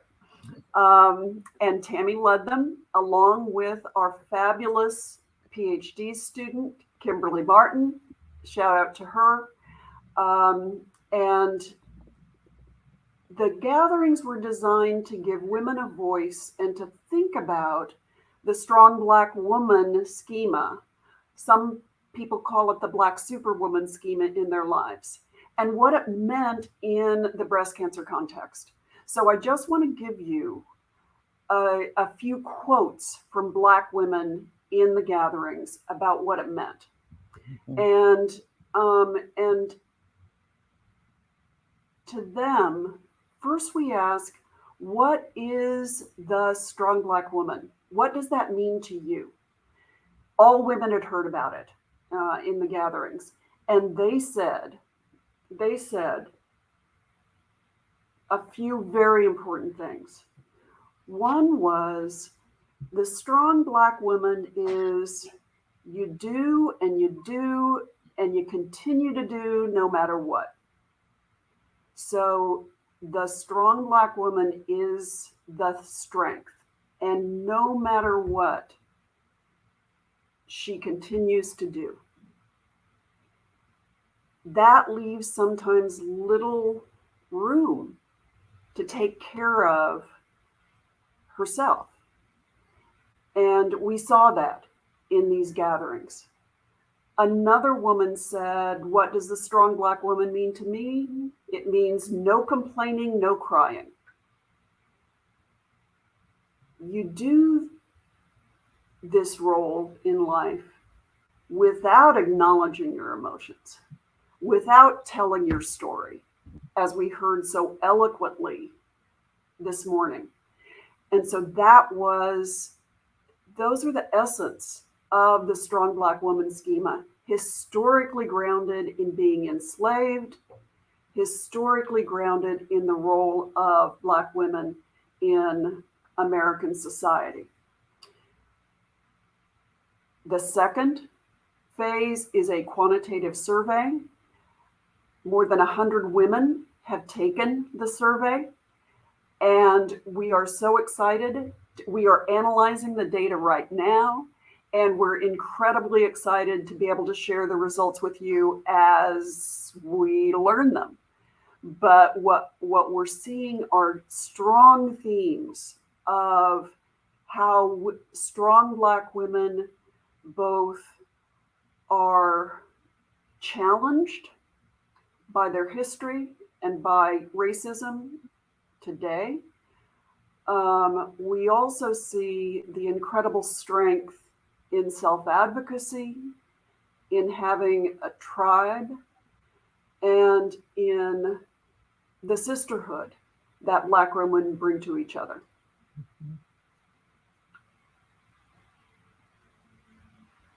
Absolutely. Absolutely. I couldn't tell if you were frozen or not. No, I'm just quiet for once. No, you're doing beautiful. And, and it's important that you, as the researcher, you present the findings in the way, because Dr. Stanton and I are transparent in our communication. And so as I am learning how to share the scientific results, this is stuff I've known for the past 17 years from my own personal experience. You heard it on the panel from this morning, and you'll continue to hear it as women continue to share their stories. But science doesn't consider it factual until there is scientific research that's done to validate women's experiences that we've had forever. So Dr. Stanton brings us that academic side, and I'm down in the gutter. I'm in the trenches. I am with the women. I am raw. I am real. And we are just breaking open this conversation. So, Tiba, I know you're leading this conversation, but I think it'd be a great opportunity for other conversationists to join in and lend their voices and their responses to some of the findings with Project SOAR, and how what has been shared here today impacts the work that they're doing. Yeah, and because one of the things that comes to mind, Howard, you're working with Black churches. Dr. Stanton, you're working with patients every day. I just want to also share, a friend of mine from college today sent me something today. She says she hasn't shared this publicly, but that she was just recently diagnosed with triple negative breast cancer, and that she starts chemo next week.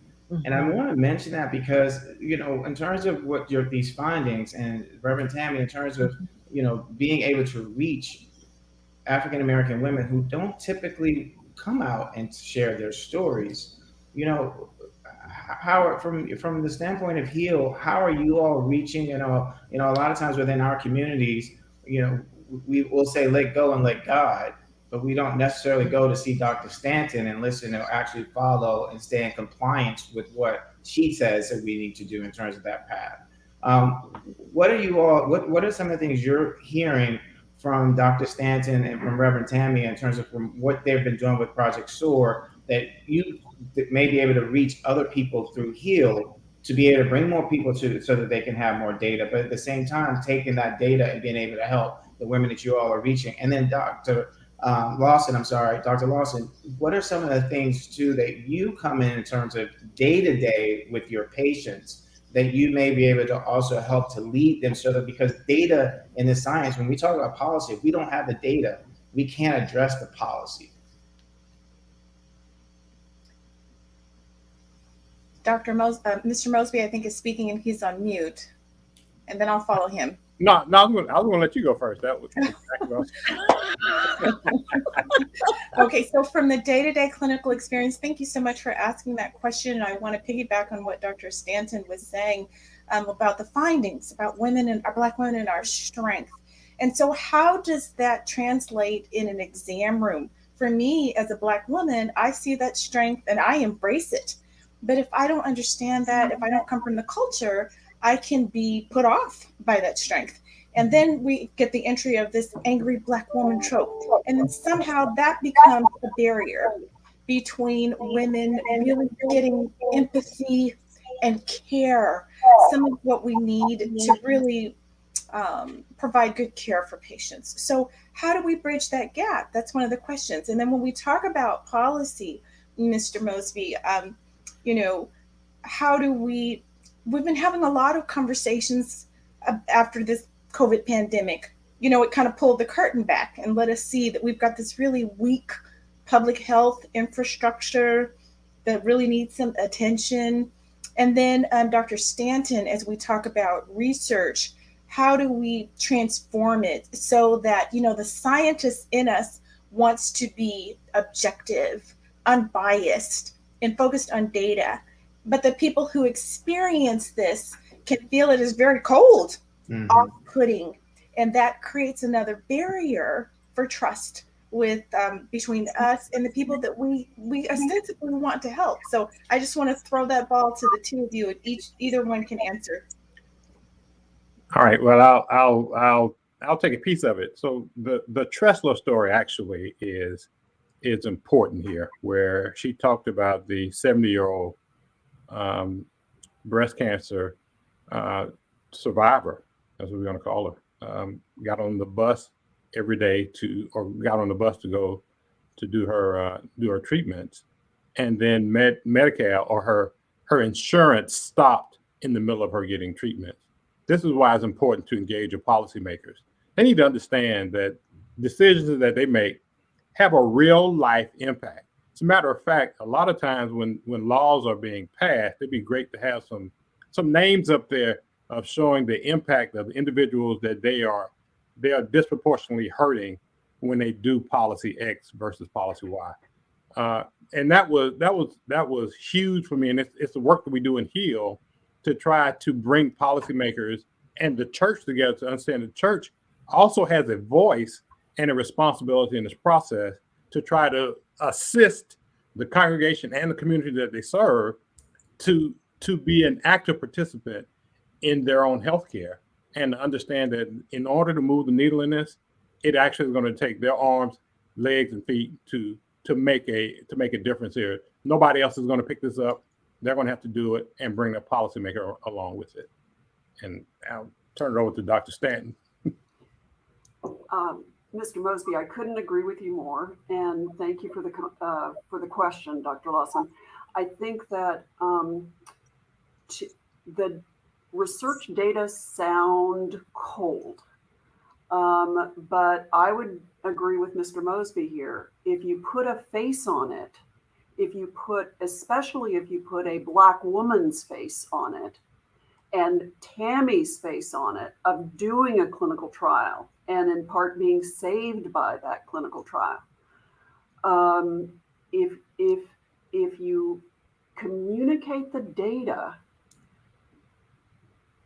and also put a face to it, I think that's powerful. And I think that that's powerful for women.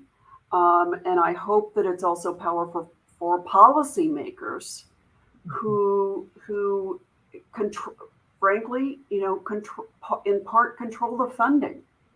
And more funding must go to understanding the breast cancer of Black women. More funding must go to triple negative. And I'm sorry to hear, Atiba, about your friend.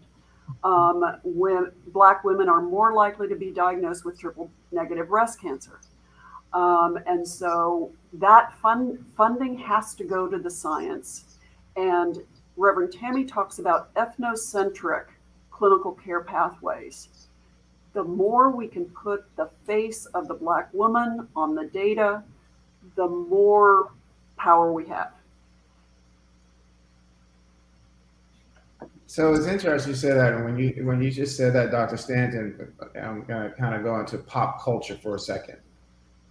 One of the frustrations that I often have is the fact that we don't invest because we're told that by investing it doesn't make a difference. But a lot of us went out to go see a film called Black Panther that made $1 billion. Mm-hmm.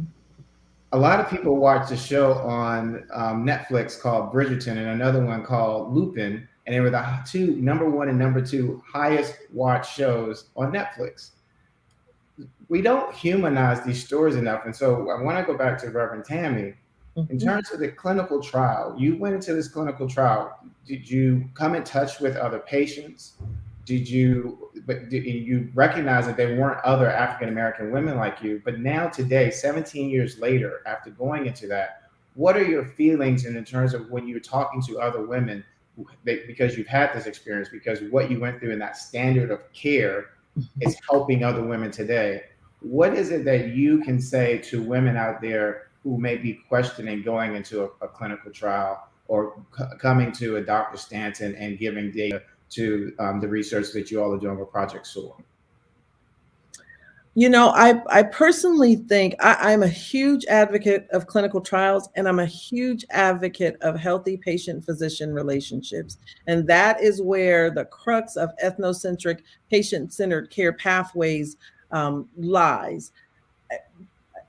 Each of the patients on the panel this morning talked about finding their voice. At some point, they had to become their own advocate in their own breast cancer journey if they felt that they were going to survive. You know, we only had a few minutes. We didn't get to crack open that egg and get everything that it was inside of there. But I think if we just start at the basic level, Dr. Lawson, she says she's just a primary care physician, but where's our entry point to finding out about cancer? At the primary care physician level, and a lot of times at the OBGYN level. And that's where it starts, being able to have those conversations with your primary care physicians or whomever is covering your primary care, and expressing how you feel and expressing your fears. You know, fears are natural and fears are real, and we have a choice. We can either allow fears to overtake us and paralyze us, or we can use those fears to fuel us and move us forward. And I chose to use my fear to move me forward. I was young, I had young children, and I wanted to live. And I communicated that to that same doctor that came into the office and told me he didn't know how those treatments were impacting me. So I didn't cut him off there. I gave him an opportunity to right his wrong, and he did that. He said, I want to come on board and I want to be part of your medical care team that helps you win. And the other thing he said to me is, he said, I am an oncologist.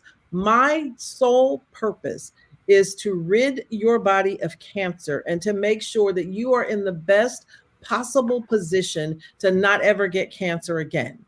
And so what he said to me was, I am a specialist, and this is my specialty, and that's where my focus lies. So there were many times I had to circle back to my primary care physician to deal with other elements that were not necessarily directly related to cancer. So in our community, we face a lot of fear. And if we're naming things, there's a lot of mistrust in the community with regard to the medical field. We see that right now with COVID-19. We see that with mask and mask mandates. We see that with the vaccine, that there's a lot of mistrust. And I had a conversation with a relative of mine just the other day, and she was like, well, yeah, I don't trust Fauci, and I don't trust this person, and I don't trust that person. And you know what I said to her? I said, you don't have to.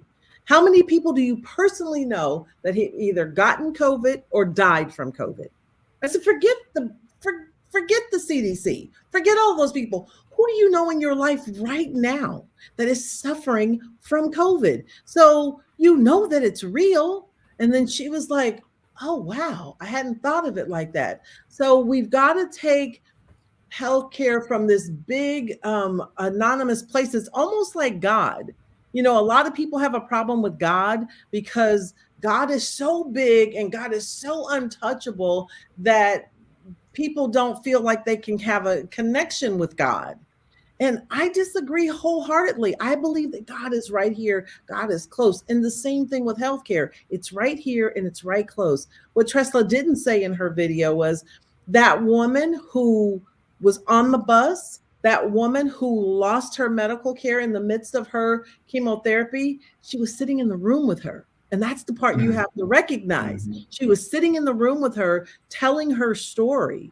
She was there to tell her story. That's the key. Not that she was on the bus, not that she lost her health care. She was there. So when I bring up things like I'm only Black slightly Panther, passionate about this.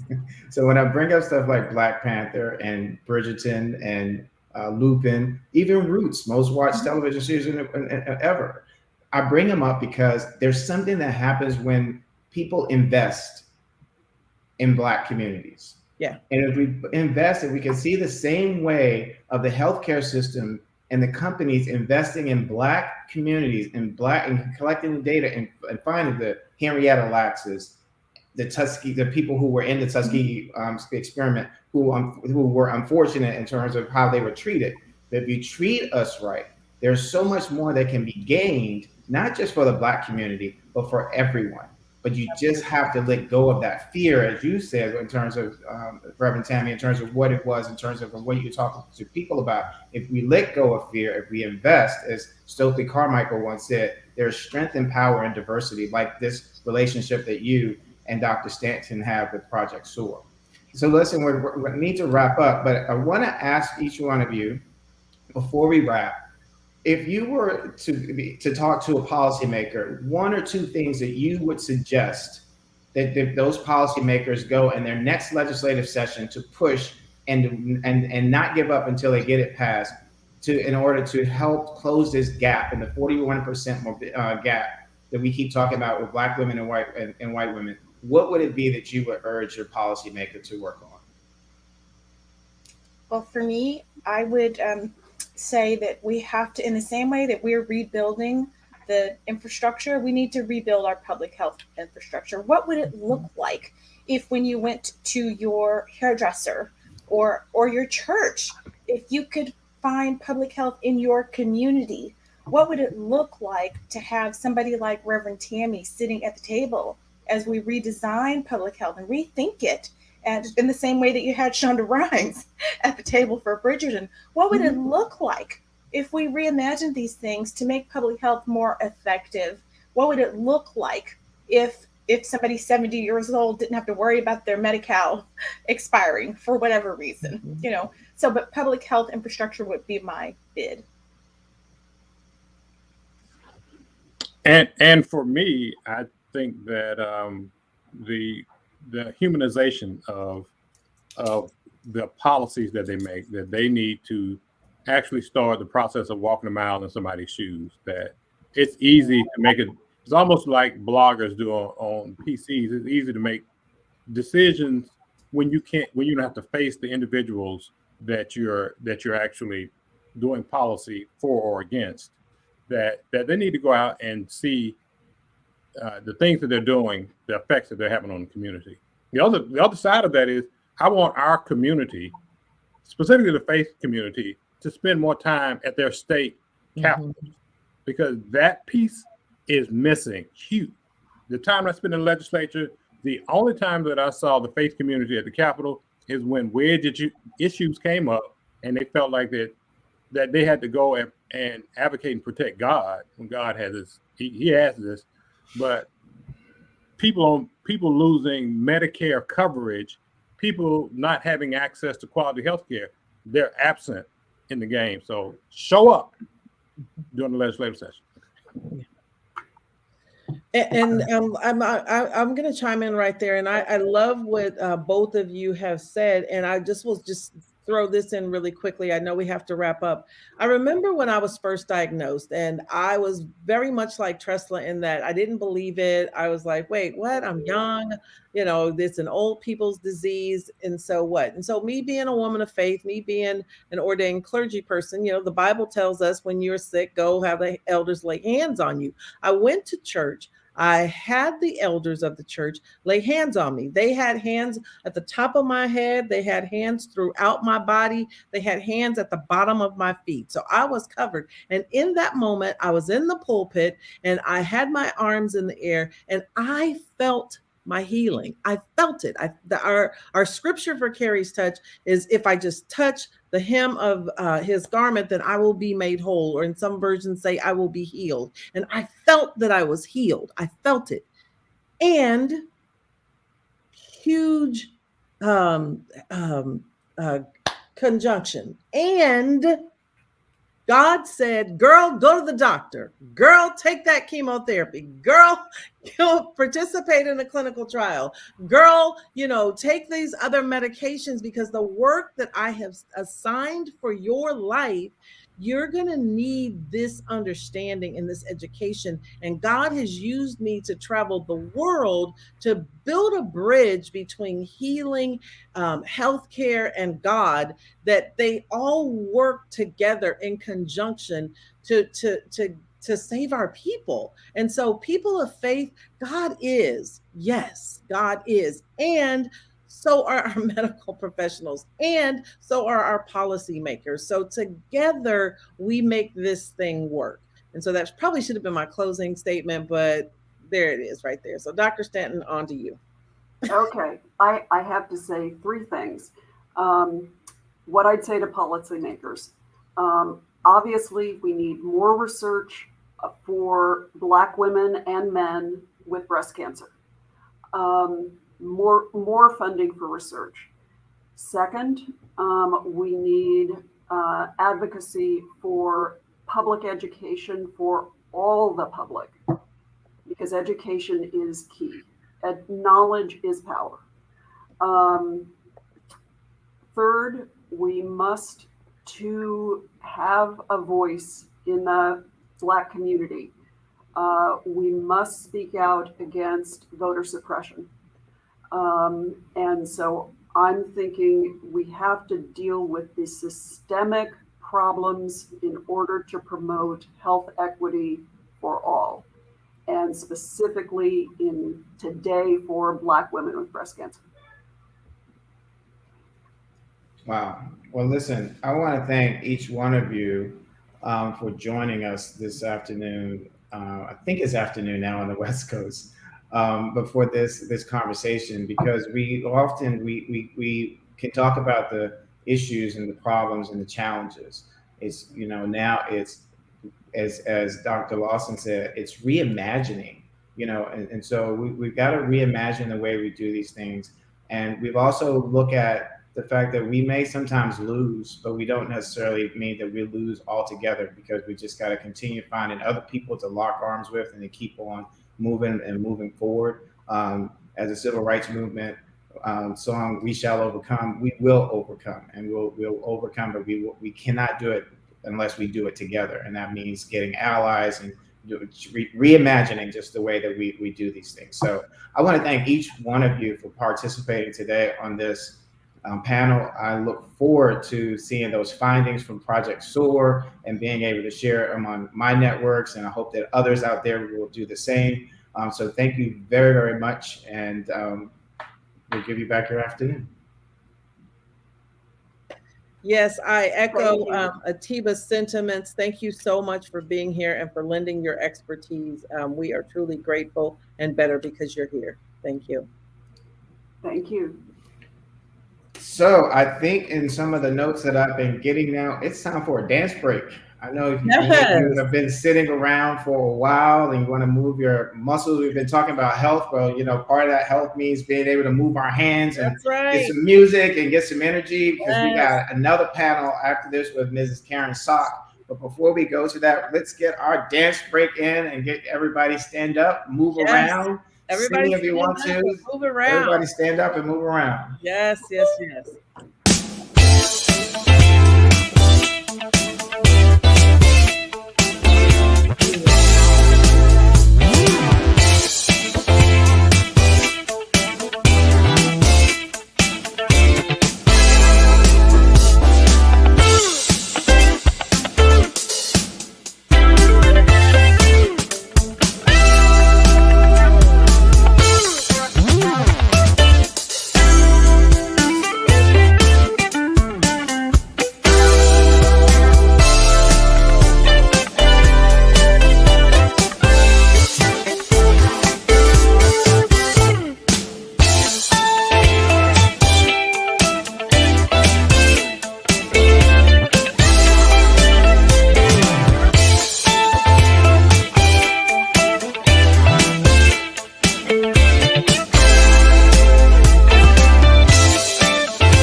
All right, we're about to come back. And sorry, I got a little tongue twisted. I was getting caught up in that music. I hope you all were too. Reverend Tammy, how are you feeling? Man, woo! So just in case y'all were confused, I know you thought it was Prince, and then we got permission to use Prince. Instead of Purple Rain, that was Lavender Showers by All right. royalty-free music. Our maestro, Josh Brazil, is behind the scenes making all of this happen. This day is amazing. It is so refreshing to see the participants are getting value from this. We want to make this meaningful. We need to get people on board who are able to have to feel something. Even if you don't like what we're saying, we want you to feel something. We don't necessarily want you to feel the way we feel, or we're not forcing you to feel the way we feel, but just feel something, get involved, get engaged. And so I'm thankful to you, my co-host, who's holding my hands behind the scenes as well and making sure that we are able to effectively navigate this. But guess what? You are all right on this next yeah, here we go. And I was just looking at the time, and it looks like we're just 6 minutes over. So I think we're doing pretty good with time. But on this next segment, before I bring on Mrs. Karen Sock,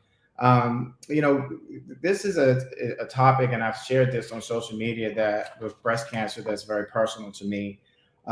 You all heard this morning from my mom, and Reverend Tammy has helped me to understand some things better in terms of the journey that my mother went on. And one of them was, when my mom was diagnosed, I still recall my sister and I being in the doctor's office, because after her surgery, we were hopeful that they had been able to get all the cancer. But what we found out that day was that it wasn't, and that she was going to have a treatment regimen, and that included going to chemotherapy. And I took my mom to several of her chemotherapy sessions, and every time I would pull up to pick her up, I kept thinking to myself that I'm going to pick my mom up just to take her somewhere where she's going to be sick. And one of the things Reverend Tammy has helped me understand, and I hope that this helps patients, survivors probably can speak to this better than I can. I'm speaking to this as someone who cares so much about my mom. Was that what was really happening was that I was taking her there to get better, and that's why today she was able to sit with you and be able to share her story. And it's the reason why she and her 7 grandchildren and now 1 great grandchildren can be here and to hug them and have more adventures and journeys with them. But the thing about this is that we don't humanize our stories enough, and we don't talk about them enough. And so what we are seeing today with Carrie's touch and the vision that she and her sister had 15 years ago is the ability to be able to do that. And while I'm sharing my thoughts in terms of the personal journey going along with my mom, I also want to say this isn't about me. It's about my mother. It's about Tresla. It's about Shannon. It's about Tawana and Rebecca and Reverend Tammy. And so you're all out there. You may be a patient. You may be a survivor. You may be a carer. But all of us, we have to be a village, and we have to talk with each other and share and be there, hug each other. Hopefully as a result of today, you'll reach out to a friend or a family member, just tell them who you know is going through their own breast cancer journey, or there may be a breast cancer thriver and survivor, and hug them and just let them know that we're there. Because all of this is something that we all can do and get through this together. Again, I continue to talk about this gap, that 41% gap, because I think it's really important for us to address that, because these are our mothers, our grandmothers, our sisters, our friends, our wives, our girlfriends. And so all of this we can address together. So with that, I'm very happy to introduce our next guest. Mrs. Karen Sock is a metastatic breast cancer survivor. She's the president and CEO of Sock Enterprises, a full-time consulting firm. And as we were talking in the last segment about Project SOAR and about strong Black women, I wanted to emphasize even more that she was a casino, hotel, resort, and entertainment executive for Hara Entertainment and Caesars. And this is the part I really want to hit on. She was the first African-American woman to lead daily operations of a full-service casino for a major gaming company. And we often have been talking about people like Kamala Harris breaking the glass ceiling and other African-American women who have done that. And Mrs. Karen Sock is one of them. I want to bring Mrs. Karen Sock to our stage today. Hello, how are you? How you doing? Good. I'm great. Good. How are you? I'm well. I can't complain at all. I'm grateful. You look great, and I have to say I have read quite a few things about you and your story, and I really want to tell you I appreciate you joining me today, because was hoping that we would get a chance to talk about your journey but also talk about some of the things also too that you how you came to be here. I think I'm inspired listening to the stories, and if you don't mind though, could we start just real quick, because I've been to Tunica several times.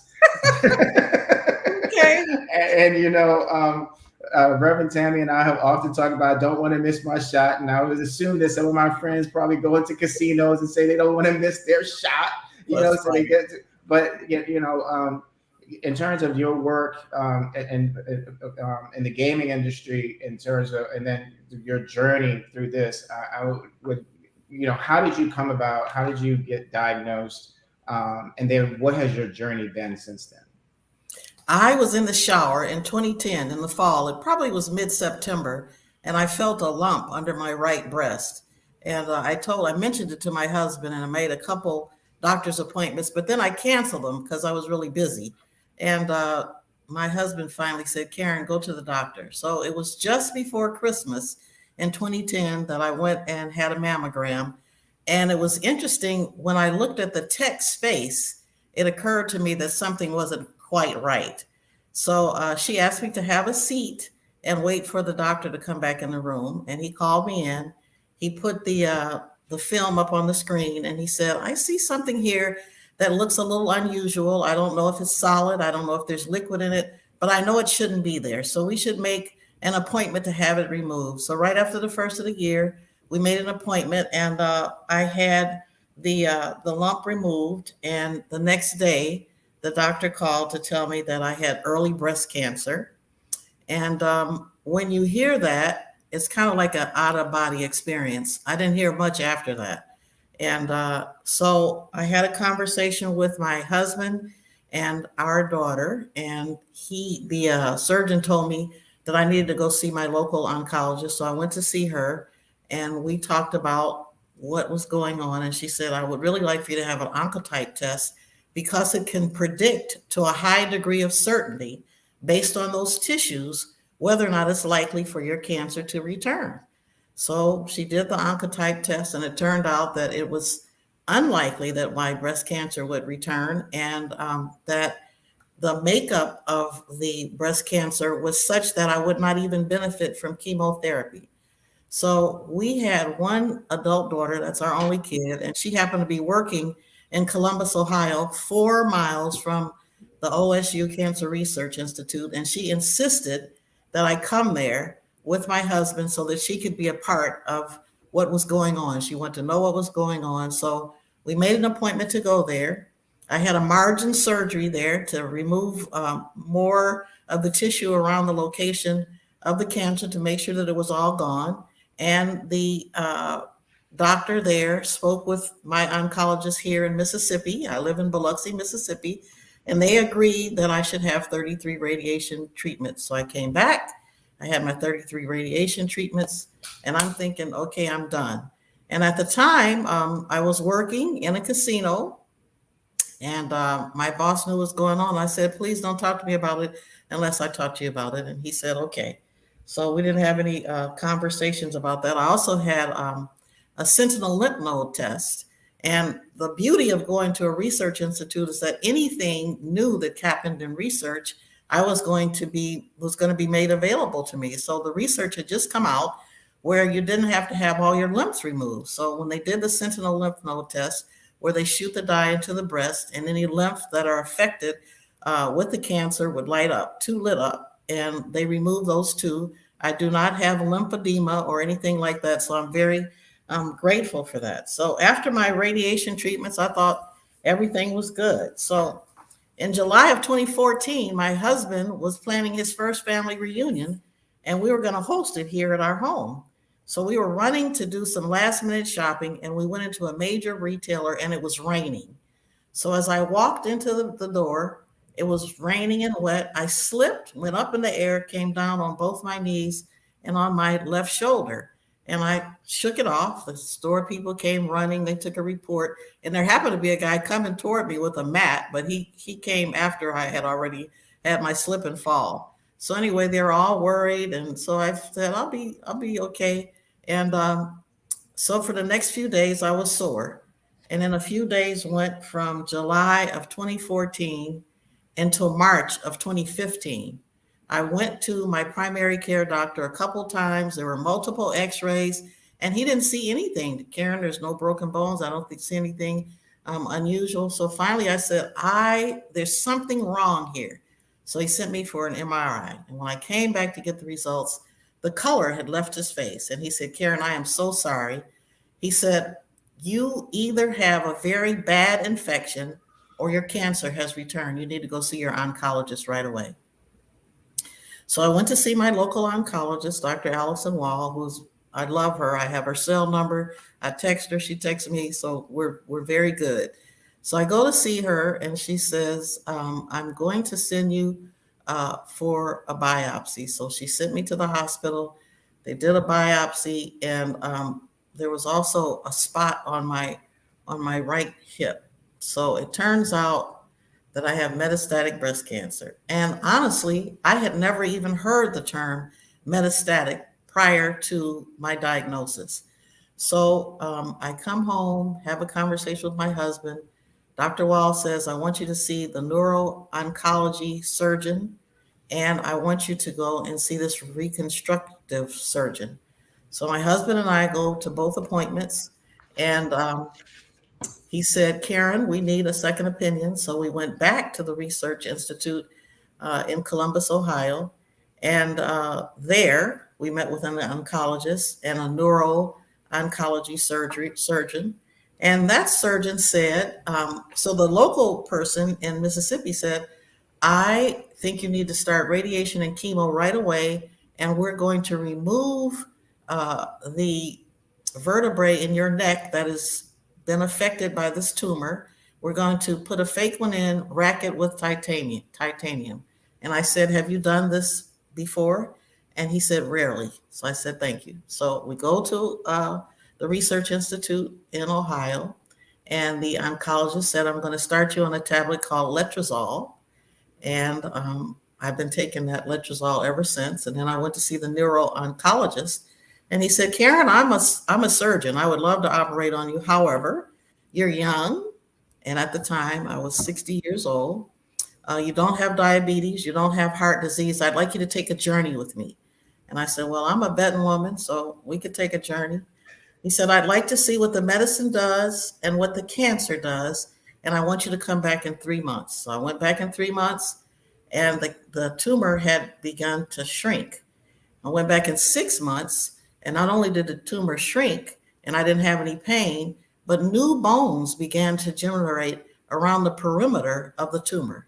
So I don't have any trouble with my neck. I don't have any pain in my arms, and I'm going on about my business. I did not have to have chemotherapy. I didn't have to have any additional radiation. And I asked him about that surgery to replace the vertebrae and rack it with titanium. And he said, I do 3 of those a week, but you don't need that. And so here I am. So since then, I started taking an injection, which is a bone targeting agent that is a product of Amgen. And I really love my friend Linda Miriakami. She is the director of global oncology at Amgen, and she's a good friend of mine. And so I started getting these shots of Amgen. Now, at the time that I was diagnosed with breast cancer, both my husband and I were contractors. So he was an independent contractor working in the nuclear power business, and he had done that for nearly 30 years. And after I left my job in 2012, I'm an independent contractor, and neither one of us was taking a pill at the time I was diagnosed. So my husband started complaining about the medical bills that were coming in. I said, well, what are you talking about? So he showed me one where I had received an injection, and the cost of the injection was $430. The administration of the injection was $8,500. And the balance for us to pay was $1,700. He said, I have to get a job or we're going to be bankrupt. So from 2010 until 2015, when my husband took a traditional job 1,000 miles away so that we would have health care, we spent almost $200,000 out of our pocket. So people, when you talk about people and the human stories behind these, a lot of people are bankrupt because of healthcare issues. We did nothing wrong, and we're grateful that we have the emotional, intellectual, and financial capacity to get me through this very difficult time. And a lot of people don't have any of that. So here we are in 2021. It's been 6 years. It was March of 2015. I've had no new metastases.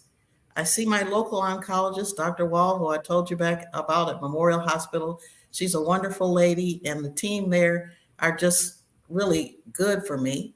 But from time to time, I go back to the Research Institute, because if there's something new, if there's something that hasn't been thought about for my own sanity and well-being, I want to make sure that I've done everything that I need to do. So when I think back about what has happened to us, here I am. I'll be 69 years old on December 5th. My husband was 67 on September 11th. And when he started working in Bethesda, Maryland for the government, he would be away working for 3 months and home for 1, away working for 3 months and home for 1. At this point in our lives, that was not what we anticipated. And finally, I turned 66. I was able to get on Medicare. So the cost of my care came down significantly. Since COVID, my husband and daughter were home for 18 months, and his schedule has changed dramatically. So he's only away 10 days a month now. But these things are big, big, big issues. And I found early on that you have to advocate for yourself. Number one, the cost of care should be more transparent. I should understand on the front end, what are my care options based on the insurance that I have? What is it going to cost me out of pocket instead of finding all of that out on the back end? That's the first thing.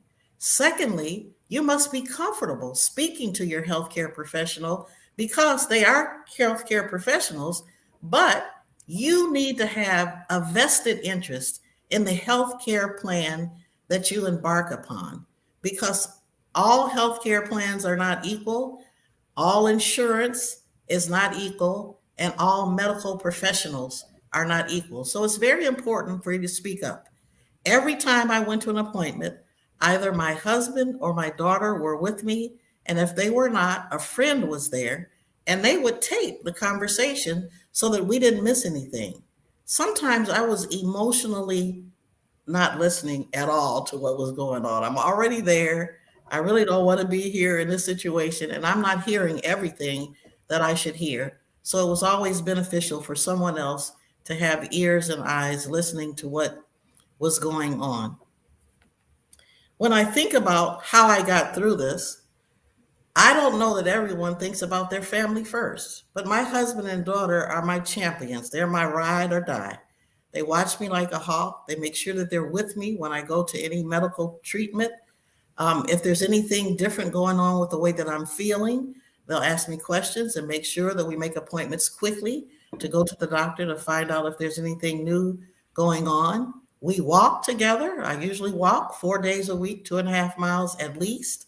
I'm very conscious of what I eat. I make sure that I take my calcium supplements and I take my vitamin D supplements to help support my bone health. And I'm pretty good.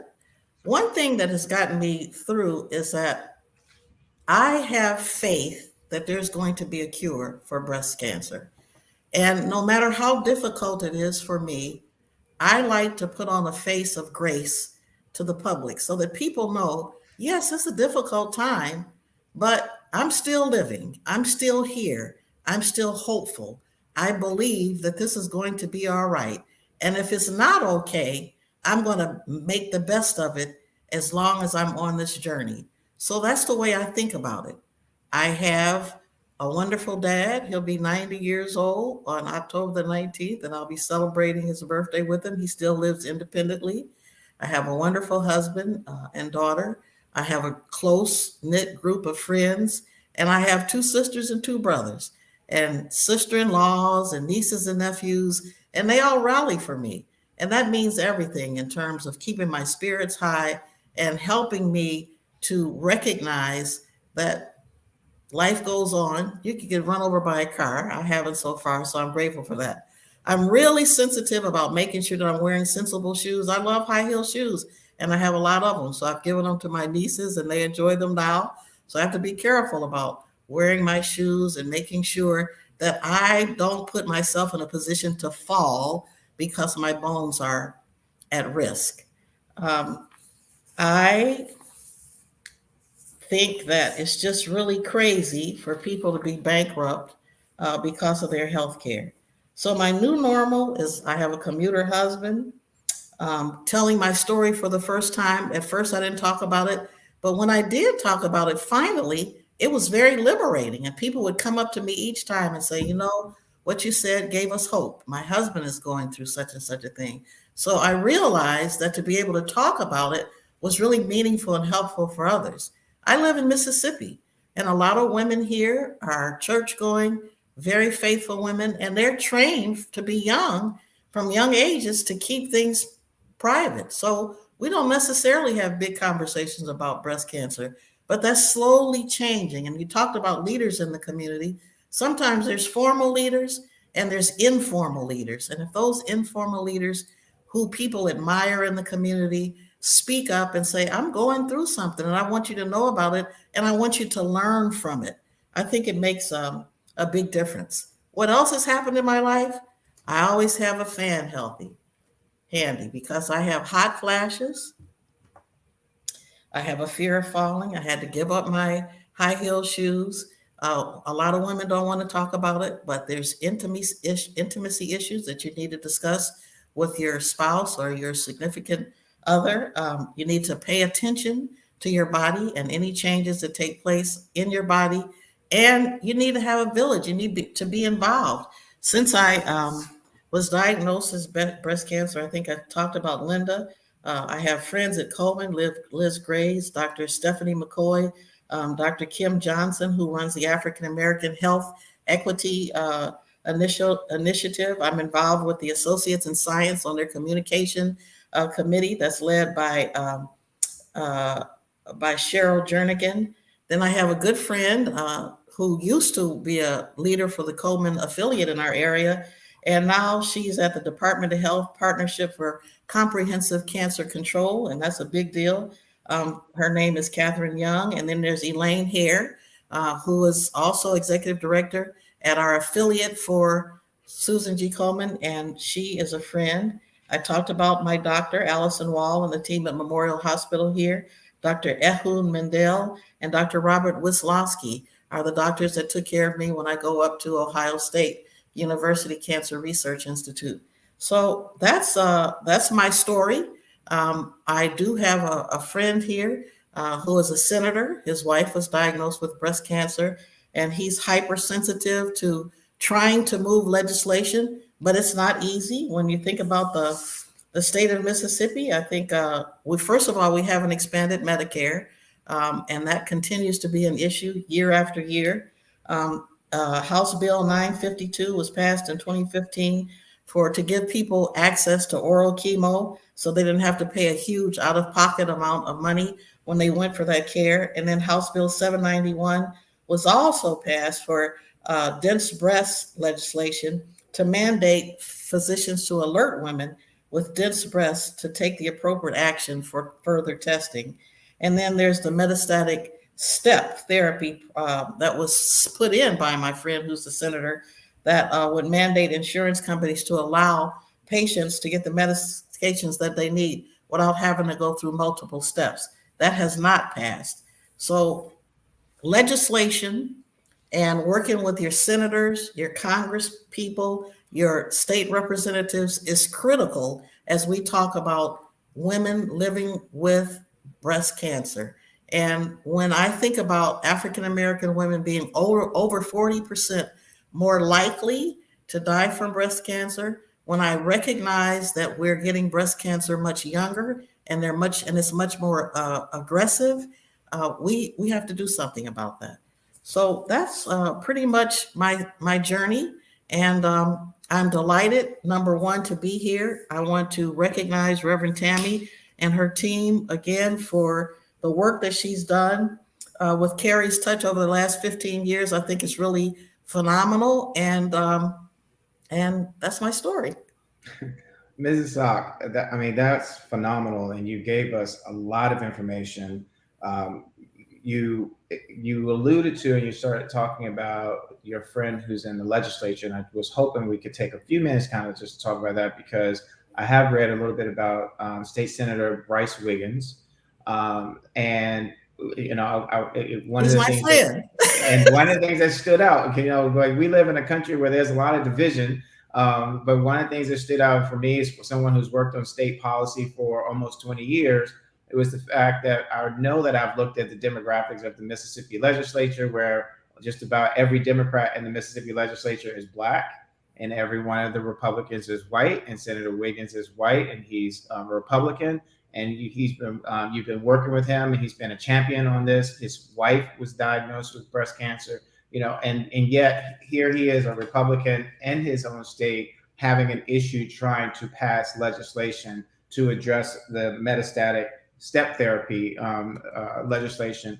I was wondering, what was it like for you, because he's your friend, in terms of talking with him? Because what we also want to do is tear down maybe some of the stereotypes or even fears that advocates may have in terms of working with their legislators. What were you already friends with him, or did you go to him with this after you were diagnosed with breast cancer? I had a relationship with him because myself and another woman who's white, we lifted up a statewide program to educate eighth graders. We created a hands-on interactive career exploration experience for eighth graders, and it started here on the Mississippi Gulf Coast.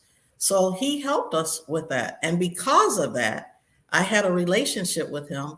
When his wife was diagnosed, the first year in 2015, I was the breast cancer survivor of the year. Then when I found out that she had breast cancer, then 2016, she was the breast cancer survivor of the year for Coleman in our community. And I was the honorary chair in partnership with her. So it helps to have a relationship with people. And he's an all-around good guy. He's a dad, he's a husband.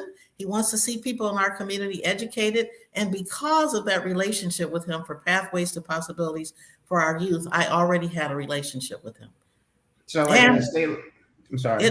It's been my experience, you know, when we work in a community as a leader, and when you're running a casino and you're doing 125 million, 280 million in top line revenues, you're a leader in the community, and you wouldn't be in that job if you didn't perform. In Tunica, we were number 2 out of 10 markets, out of 10 casinos. And here on the Gulf Coast, we were number 3. And it was 2 big casinos and then our casino. We used to say small but mighty after Hurricane Katrina. But the point of this is no matter what people's races or ethnicity, we must be comfortable building relationships because we're all human. And we have to find those common ground things that we can connect on. So whether it's education or healthcare or the prison system, we need to have those relationships because you cannot wait until you need somebody to build a relationship. I remember one of our congressmen said, "Don't come see me if you have never come to see me until you need something." So building those relationships is really important. Yeah, and I thought that Howard Mosby on our last panel said something really key, having been a state legislator, in terms of the faith community, saying that the faith community often doesn't come to the state legislature unless it's looking to try to protect something that they feel like they're going to lose.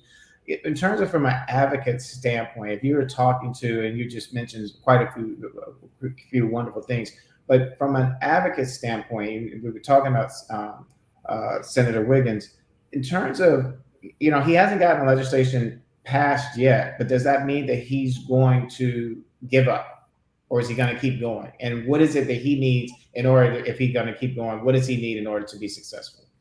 Well, number one, he won't give up. Number two, I think that what he has to continue to see, number one, he's married to somebody who went through this process. And to one of your other speakers' point, to put a face, you have to put faces to things. And I remember when we first went to the legislature to get funds for this education program I told you about, Bryce Wiggins took me by the hand to the senators that had the purse strings, me and the other lady who started this program, and we presented our program and what we'd accomplished and the tracking of the students and the impact of the program. He took us there. So it takes that. It takes relationships with people. It takes folks that have been affected by this. I mean, who has to have their husband work 1,000 miles away so you have healthcare? People don't think about that.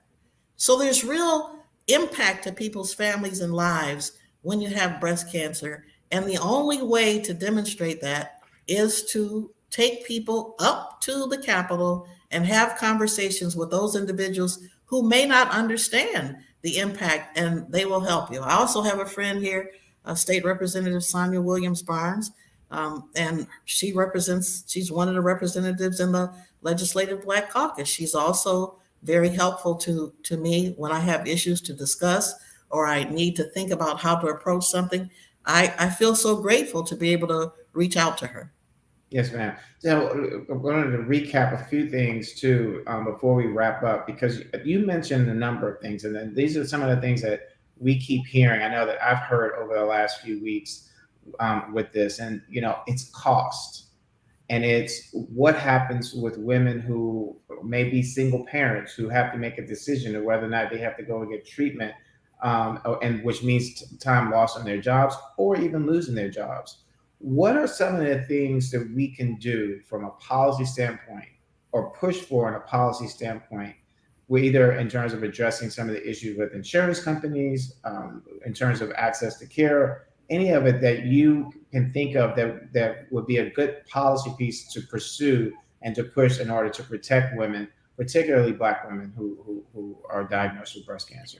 I think it's critical that the insurance companies and the pharmaceutical companies form a partnership that makes the cost of care transparent, and that people understand on the front end what it is that what their options are for care and the associated costs. The other thing is, some people in Mississippi live 150 miles from the nearest hospital. Okay, so there has to be a way, whether it's telehealth that we're using more to help women, and if people are not aware that there are options for them to get care, they just won't get care, and that means death for them. So we have to figure out how to educate people in these areas that are rural, again, at the legislature and in your communities. And a lot of times the faith-based organizations are a very good place to start, because there's a huge gathering of African-American people every Sunday, and many of them have health committees where they talk about health care. I know that I've had an opportunity to go and speak at some of those. So I just think that education, but these insurance companies and these pharmaceutical companies, they got to do better, and they got to work with the hospitals to make sure that people understand what they can get. And this is the other thing I found out, is that if you have a big hospital bill, they'll say, okay, call the billing office and they'll put you on a payment plan. Well, they put you on a payment plan, and if you don't pay it in 30 days, then they're going to send you to the, what are those people that call you up about your bill?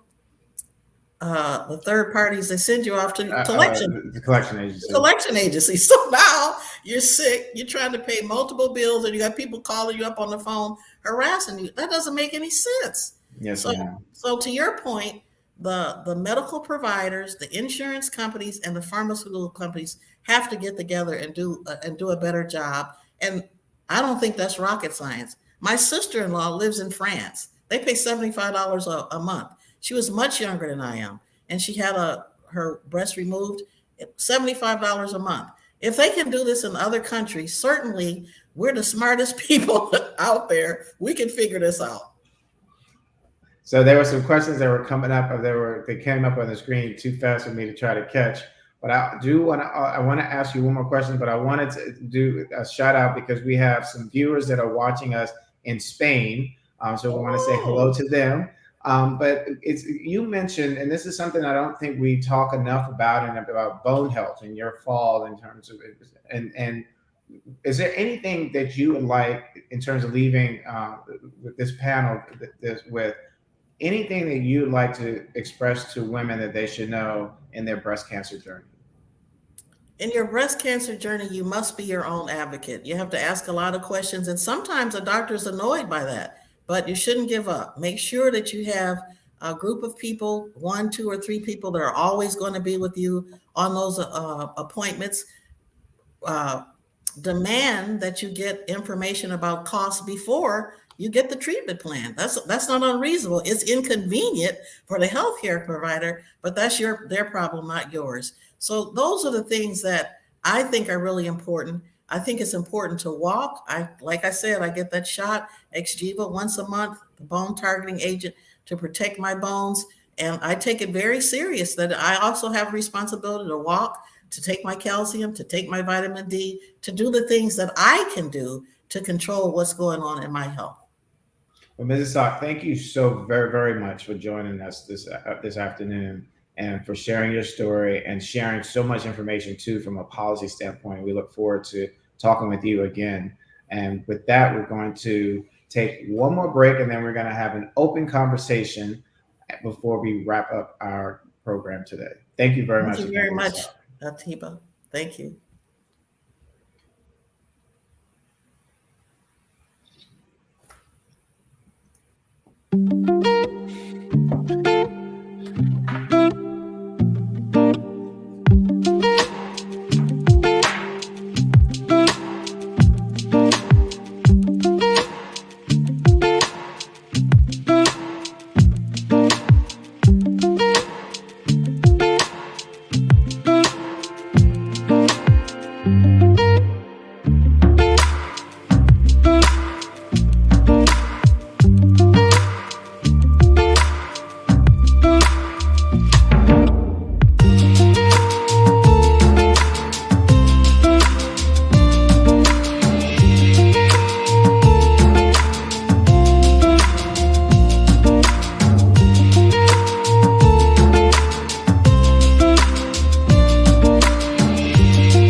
I mean, 15 years ago, when you and your sister founded Carrie's Touch, did you imagine that you would be here now?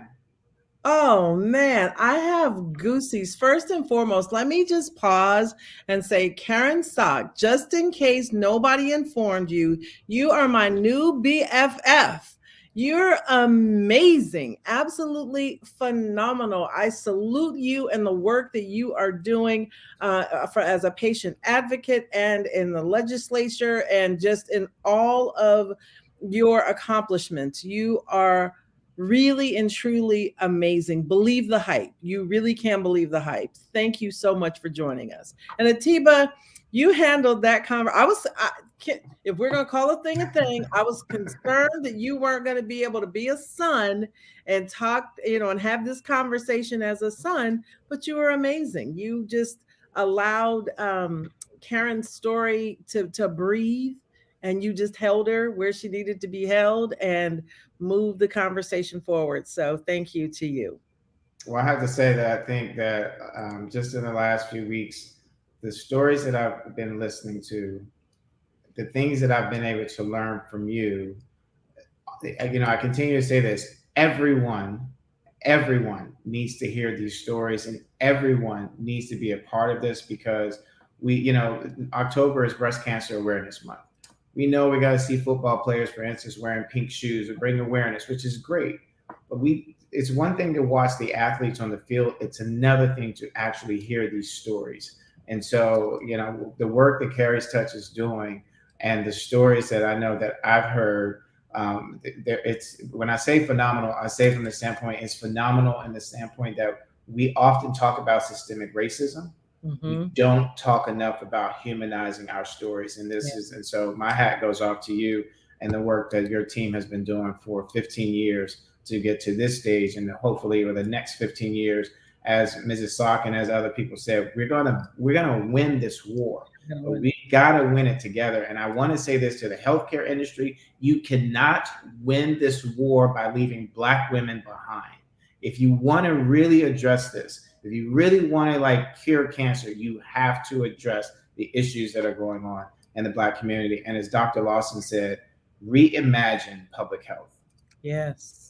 And to quote Malcolm X said some 50 odd years ago that Black women are the most disrespected, unprotected, and neglected persons in America. And sadly, that is true today. And what you just said, Atiba, is paramount, that we are not going to be able to move this public health care agenda forward by leaving Black women on the table and at the morgue. So this has been an amazing day so far. It has far exceeded my vision for it and my expectations for it, because we wanted to make sure that it was going to be patient forward. We wanted to do this in a different way that humanized and illuminated patient stories and the impact that patients are having on healthcare, and making it better in the political arena for other women who navigate this.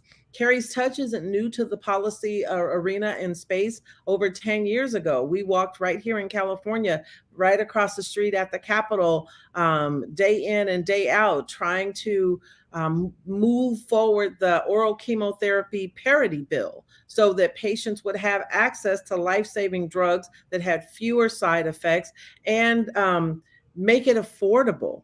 Right now, on the Hill, our legislators are trying to prevent Congress from gutting Medicare.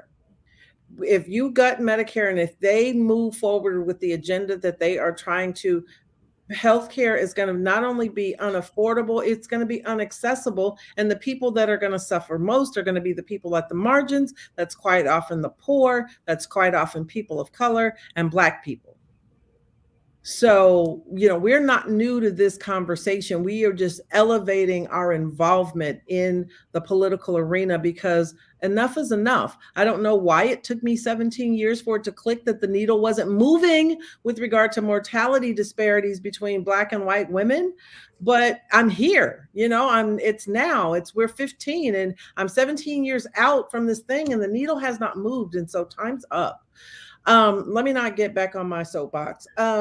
we have we've come through an amazing day, and we are thankful to all of you who are still hanging in there with us. We know this is a long day, but it's necessary. We've got to do hard things, and we've got to stick with these conversations. You hear about conversations on the Hill that last 4 hours, 7 hours, all night long. You know, we've seen our legislators like the late John Lewis, who are in those chambers all night advocating on behalf of our people. And so we've got to build up our stamina and our endurance to be able to move this agenda forward, to humanize the Black woman and her experience of breast cancer.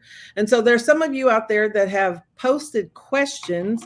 I got to get to the right screen, so forgive me. Let's see here. I'm not sure if this was answered before or told because I came later, but perhaps if the trials are run by Black doctors, then Black women would feel safer to do the trials. Yeah, so earlier, Dr. Candace Lawson was on, and she gave us a staggering statistic that, well, with regard to female physicians, there's only 2% of Black female physicians in the country. And you know, that's a whole nother show. This conversation will continue throughout the next 12 months. And that, you know, maybe that is a place that we look and we look at featuring the disparity among Black physicians that are available. And so even if Black physicians are not leading the trials, we can get Black patients who have participated in trials to be those faces, as Mrs. Sock said, to be those voices, as we've all talked about, as Tresla talked about a little bit earlier, to be the advocates, to say, hey, listen, if we want to see how we're responding in these to these medications that are being formulated, we've got to insert ourselves into the conversations. We've got to be empowered to talk to researchers, and if they have a 30-minute schedule, a 30-minute time slot scheduled to talk with you, but you need 4 hours to be able to understand all of the side effects, then be persistent and insist on saying, no, I want to participate in this trial, but I'm not going to do it until I understand the impact of all of these side effects. So it's a collective. I also want to add something in here. I cannot remember the man's name.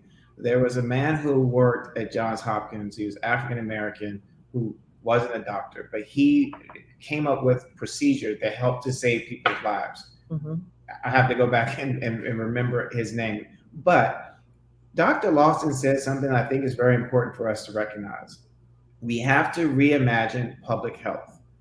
The public health system makes it seem as if the only people who can be involved in administering clinical trials are the doctors. But perhaps from a clinical standpoint, we also have to figure out, how do we identify and get organizations like Carrie's Touch, who are involved with a project like Project SOAR, to at least be on the front lines to be able to help to talk about and to facilitate these processes to make people more comfortable as they're coming through here. Because the bigger issue within the healthcare system we have is cultural competence. We've heard today many women talk about, and we heard Tresla talk about not wanting to be on the chopping block. So we've got to figure out how to reimagine healthcare from that standpoint. But the other thing too is, and this is just from a policy standpoint for us to be thinking about, is we also have to play the long game. We're playing the short game now because we want to save lives now. We've got to think about the long game. And the long game means, how are we identifying programs in elementary schools that put young people on a track to go into science careers, to go to work for some pharmaceutical companies as scientists, to work as doctors, et cetera. So we've got to play the short and the long game, because let me tell you, that's exactly what they do in Congress. You are 100% correct in all that you said. My son is in his 4th year of medical school right now at he's at Charles Drew under the David Geffen program at UCLA. But when I was diagnosed with breast cancer, he was in the 6th grade, and he said in the 6th grade that he wanted to be a doctor. And I put him on the track in the 6th grade to position him to be able to apply to undergrad schools that were going to undergird his quest to go into medical school. And so he started taking the SAT at 8th grade, because what we also know with regard to systemic racism is that our kids in elementary school, you know, they've got a pipeline to prison that they understand, but they don't have a pipeline to public health or you know, even a pipeline to public policy. And so it is going to be up to us, those advocates, to get on the hill and start raising the awareness, raising and using our voices, and to not give up until we are heard. So, yeah. So we hope that that is helpful. Well, my mom just texted me. It was Dr. Vivian that I was thinking about at Johns Hopkins. Oh, you know what? And Reverend Tawana Vivian Davis Lee. also, yep, Reverend Tawana Davis also said Dr. Vivian Thomas. Yeah. So our people, hey, you're right there. You're There you right go. there. What's our next question? How do you respond to folks who invoke Tuskegee experiment as their motivation to elude clinical trials? From Mackenzie Mosby. Do you want to start that one, Atiba? It's a tough one because, you know, I think a lot of it is we've got to continue, one, to speak up, speak out, and be champions. And we're still seeing that when we go to the doctors, we're still having a champion for ourselves. But I think that there's a lot more information that is out there. Today, you know, I do continue to hear when I'm talking to people about the vaccine, the COVID vaccine, that, well, what about Tuskegee? Well, part of my answer to that, and hopefully people will take this lightly, but at the same time take this seriously. If rich people were standing in line trying to beat poor people out of line to get their vaccine, it must be something about the vaccine that's okay. That's the first thing. The second thing, though, is we have to continue to tear down the barriers, and part of those barriers are our own. I like to use the term that our issues are in our tissues. So we have a long sort of mistrust of healthcare that goes all the way back to slavery to today. And we also have to let go of some of those barriers, and we have to trust our doctors. We have organizations like the National Medical Association, historically an organization of Black doctors. We need to be listening to our Black doctors. If you're not trusting the white doctors, listen to your Black doctors. I haven't heard one Black doctor, one sane Black doctor say, for instance, that the vaccine is not a good thing to do. But, you know, I do also think that we have to continue talking about the Tuskegee experiment and make sure that we hold pharmaceutical companies and others accountable. We have to talk about Henrietta Lacks. We have to make sure that we are empowered and educated, and we don't forget our history, and make sure that people recognize we are not forgetting it. But at the same time, also, we have to think about what is it that we can be doing to prolong our lives and give ourselves the best quality of life. And a lot of that has to do with going to the doctor, making regular doctor visits, and trusting the medical system, because everybody in the healthcare system, I'm not saying that there aren't, we've heard today that there are women feeling as if they've gone to the doctors and felt like they were on a chopping block. Well, you also have an opportunity to find other doctors, right? Talk to other people that find the doctors that you can trust. I agree with you wholeheartedly. And an approach that I take with Tuskegee is I give people the space to feel what they feel around Tuskegee, because it's valid. And now that we have that information, let's use that experiment and that atrocity to inform and to fuel us as we move forward.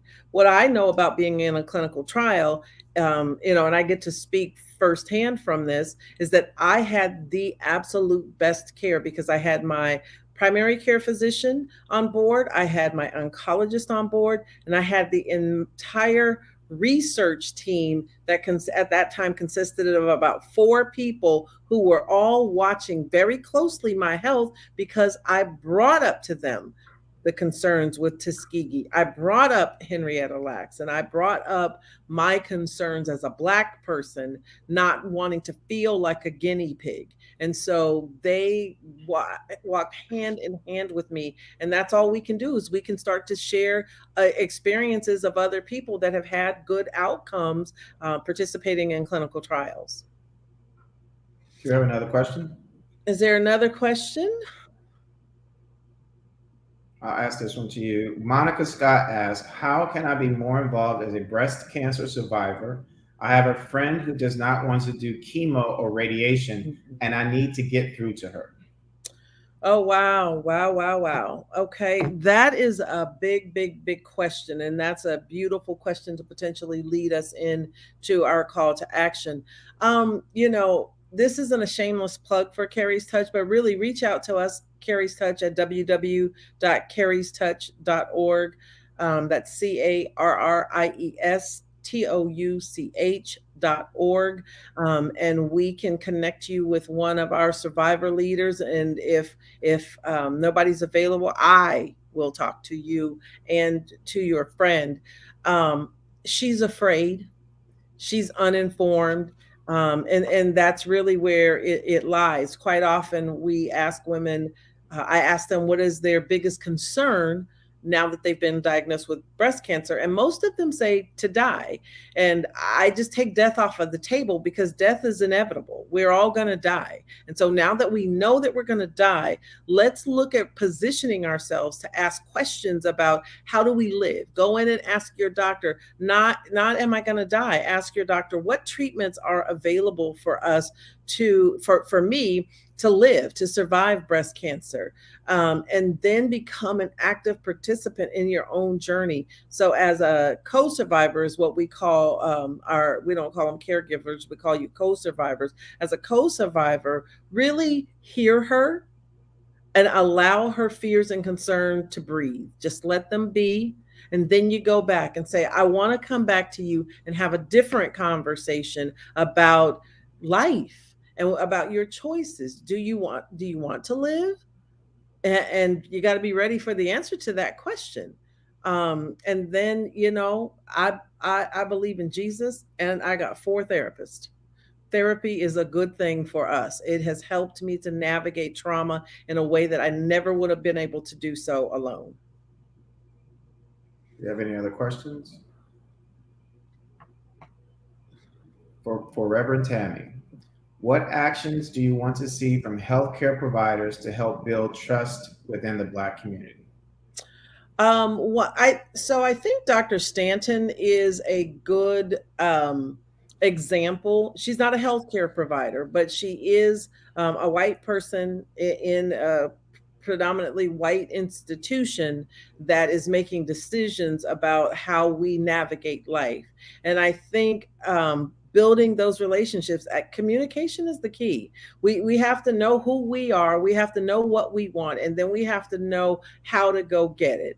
You know, we prepare patients before they go into the doctor's appointment with the right questions. You got 15 to 20 minutes in your doctor's office when you're first diagnosed with cancer. And so you don't want to waste those minutes. Those minutes are precious. And you want to ask questions that are really going to get you to the ultimate goal, which is life and then well-being afterwards. So I would say that the best way to advocate and to get involved is start building alliances. If you have a good relationship with your current doctor, say, hey, let's talk about how we can together support other patients. I did that with the oncologist that I talked to you about a few minutes ago, the one that I told was unacceptable. He and I now, when he gets Black patients, he refers them to Carrie's Touch. And if he's got a patient that he's bumped up against some challenges with, he calls me and says, hey, you know, Reverend Tammy, how do we navigate this patient? And also look at hospitals and cancer centers and partnering with nurse navigators, within the hospital community, because nurse navigators kind of work twofold. They are on the inside of the system. So we're looking at the systemic change there, and then they're working directly with the patient and their families. All right. I don't think we have any more questions. So, all right. it's been a good day, and I look forward to the day when we can do these again in person. But being able to be in this virtual space and be on the East Coast while you're on the West Coast, Reverend Tammy, I really have appreciated having the opportunity to be with you today. And I hope that our audience has gained some insight and will also be able to provide us with their insight in terms of what they saw and what they experienced today. Wow. Likewise. And so I'll save my final comments until after yours. All right. Well. Oh, no. We got to do our call to action first. There we go.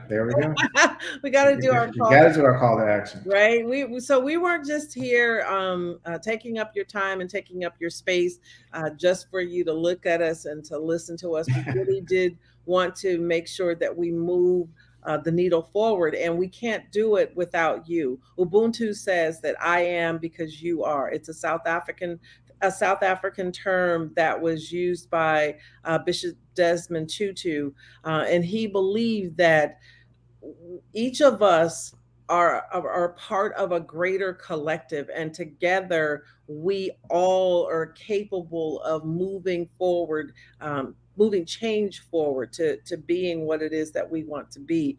So we need you. We need your involvement. This is our initial conversation, and we will have many more throughout the year and into 2022. And we need you to get involved. So our first call to action is to ask you to like, share this video, and to visit Carrie's Touch, all that social media stuff. That's all of that stuff. And use the hashtag Breast Cancer Be Like. We didn't do a very good job of reminding you to hashtag Breast Cancer Be Like. That way we will know who was part of this conversation. Breast Cancer Be Like, hashtag Breast Cancer Be Like. That is our first call to action. Our second call to action is to ask you to become an ambassador. Join us on this quest to make breast cancer better for Black women and make breast cancer better for all women. If you're tech savvy, you see the QR code up there. All you have to do is hold your phone up to that little QR code. It'll take you right to our ambassador form and have you stay connected with us.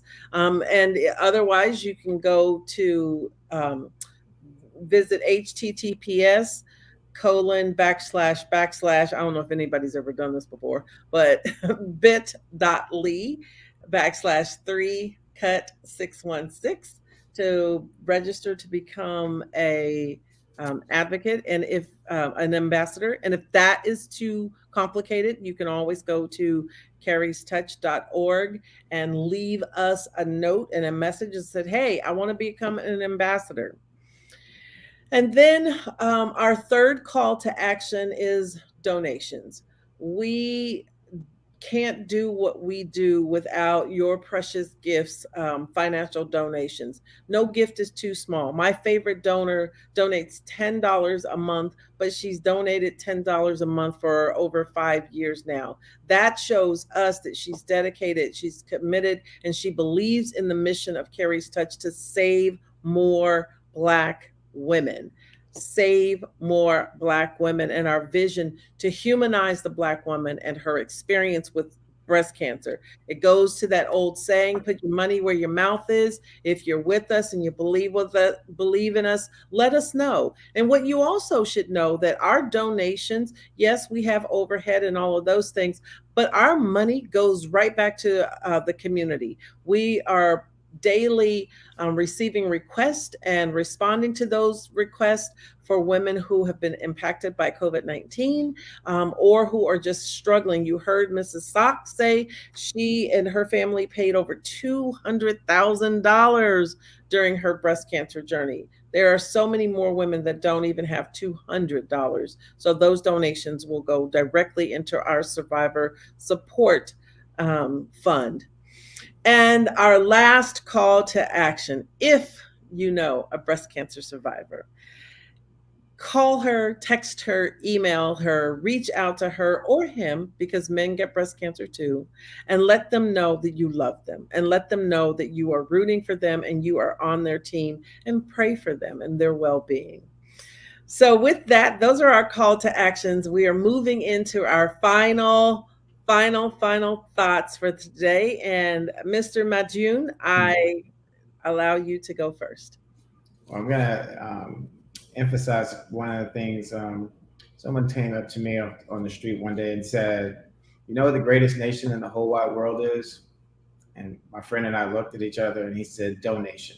And so, in terms of some of the stories that we hear and that I've been hearing along this journey, has been the fact that there are women who have to quit their jobs or continue working, and they have to make a choice between treatments. And so one of the things that we really want to emphasize is that Carrie's Touch is doing a phenomenal job with the support of so many people like you, being able to help those women. And I hope that you'll come back and look at carriestouch.org, go to the website in a few days, because there's these expanded stories. We weren't able to show you everything today, but there are expanded stories. And then also remember the images of women and passing the torch, that there are women who have lost their battles with breast cancer.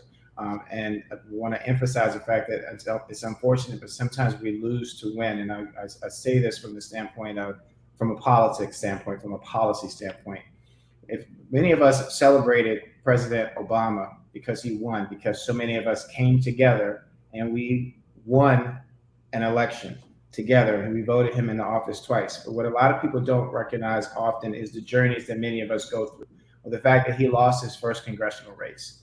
And when he lost that first race, Michelle told him when he came back to say, "I'm going to run for U.S. Senate," she said, "If you lose this one, that's it." But he went back, he won.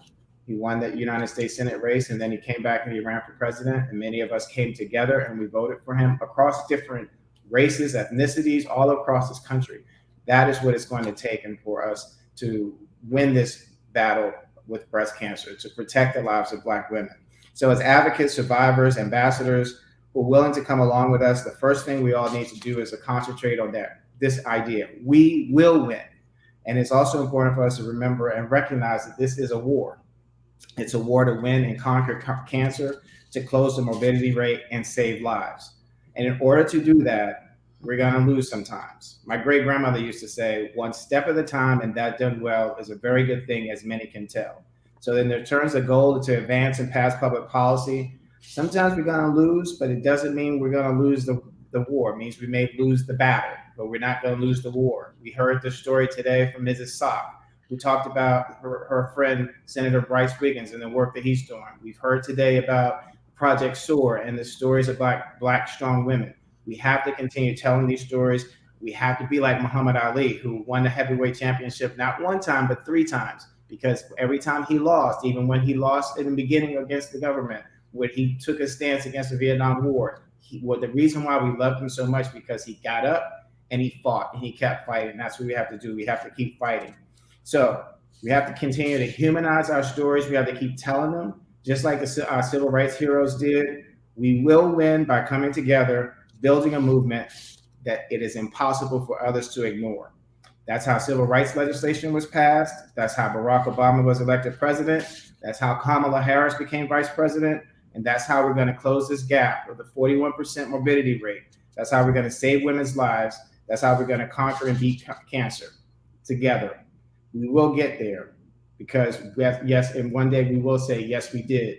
So also, as my great grandmother used to say, it's a good thing to remember, but a better thing to do. Always hang with the construction gang and not the wrecking crew. We are constructing a movement here, and we're going to win. Wow, Atiba, thank you so very much for those amazing words. And before I give my final remarks, I would be remiss if I did not start with the thank yous. First and foremost, always, I got to thank God. I thank my ancestors of whose shoulders I stand upon. I am the great granddaughter of Carrie Tompkins. I'm the granddaughter of Ezella Tompkins Fletcher, and I am the granddaughter of, I am the daughter of Carrie, Carrie Fletcher. And it's those women who first told me who I was and how I get to navigate and move forward. So I thank our incredible team. I thank Aisha for being the better part of my brain for the last month. I finished one thought and I'm like, Aisha, what's the next thought? I thank our amazing team. I don't want to start naming them right now because I'll forget somebody, and that's always bad. So our amazing, amazing, amazing team with Carrie's Touch. I want to say a special thank you to all of our there they are. See, Josh is amazing. He is to Kathleen, to Megan and Caitlin, to Betty, to Atiba, to Josh, to Aisha, to Howard Mosby, to Tawana. Our team is phenomenal. Thank you to all of the breast cancer survivors. All of you and your stories matter. And that's why you were highlighted and featured there today, here today. Thank you, thank you, thank you. We thank you to our platinum sponsor, Amgen, and my good friend, Mrs. Linda Murakami. Thank you for believing in Carrie's Touch. Thank you for believing in our mission. Thank you for believing in our vision. And again, thank you for putting your money where your mouth is.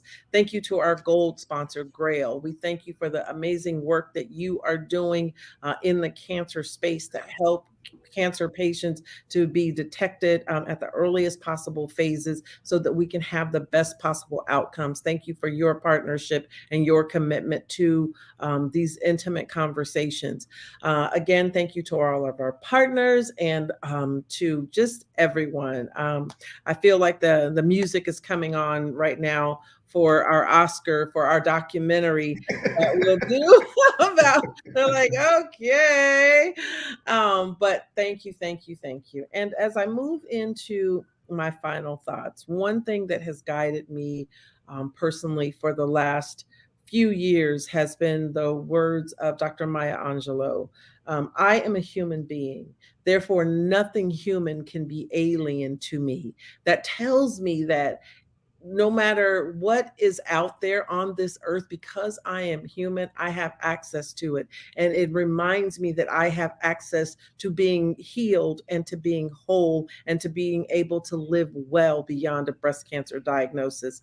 I often say, again, as Dr. Maya Angelou says, I come as one, but I stand as 10,000. I come as the single mother who says I can't afford treatment because she can't afford to be off work because she is the sole provider for her household. I come as the 92-year-old woman who is all of a sudden had a bilateral mastectomy and she looks in the mirror and she doesn't understand, or does she relate to the body that she sees in front of her. I come as the man who is diagnosed as breast cancer because he is a man. And breast cancer is a pink disease, and he doesn't want to be caught up in this feminine disease, and he's a man and know how to navigate the space. I come as those who are on the margins, who are left out, who are lost, and who are considered to be the least of these. I come and I stand on your behalf and on your shoulders. As I leave you, I learned something a few years ago at the end of a meeting like this, where there's a lot of information, there's a lot of emotions going around. It's called head, heart, feet.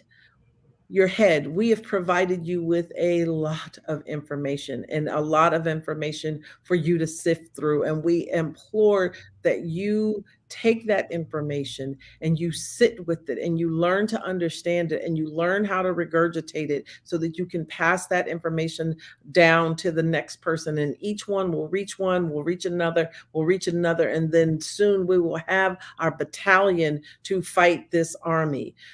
Heart. I said earlier, it doesn't matter what you feel. We just want you to feel. We want you to be emotionally engaged in this conversation so that we can go affect change. Feet, action steps. What am I going to ask yourself? What am I going to do now? what happens next? What happens beyond this conversation? And what actions are you willing to take to not let this just be another policy event that you've attended, gotten a lot of information, put those notes in the drawer only to forget about them and walk away and forget about them? What actions are you willing to take to better this experience for Black women with breast cancer? And so with that, I say thank you to all of you, and we will leave you with final words from our elder in the group, our sage, our wisdom, the words of Mama Joyce as our sending forth message to you. I have to tell the story about my grandson. When I was going to the hospital, I really wanted to make sure I had enough food cooked up and everything. And so I'd gone through all of my food after I got home. And so finally this Friday, I said to myself, I wonder what I'm going to eat today because there's nothing else left. And all of a sudden, my oldest grandson came and he said, Ma, I bought you dinner. He literally cooked it himself. Oh. So, it's just been one of those, the journey has been wonderful, but this great grandson, I'm telling you, it's like, okay, I just want to be around. My mother was around for all of my grandchildren to really know her. And because she just passed in 2020. So she got to know all of her great grandchildren. And in fact, when she passed, one great grandchild, the youngest one now, was born, I think 2 or 3 days before she passed. And so he was there with her and the baby to just stand over her as she transitioned out. So yes, and so I just kind of keep putting myself in my mom's place, So I'm just praying that I can live to see some more great grandchildren.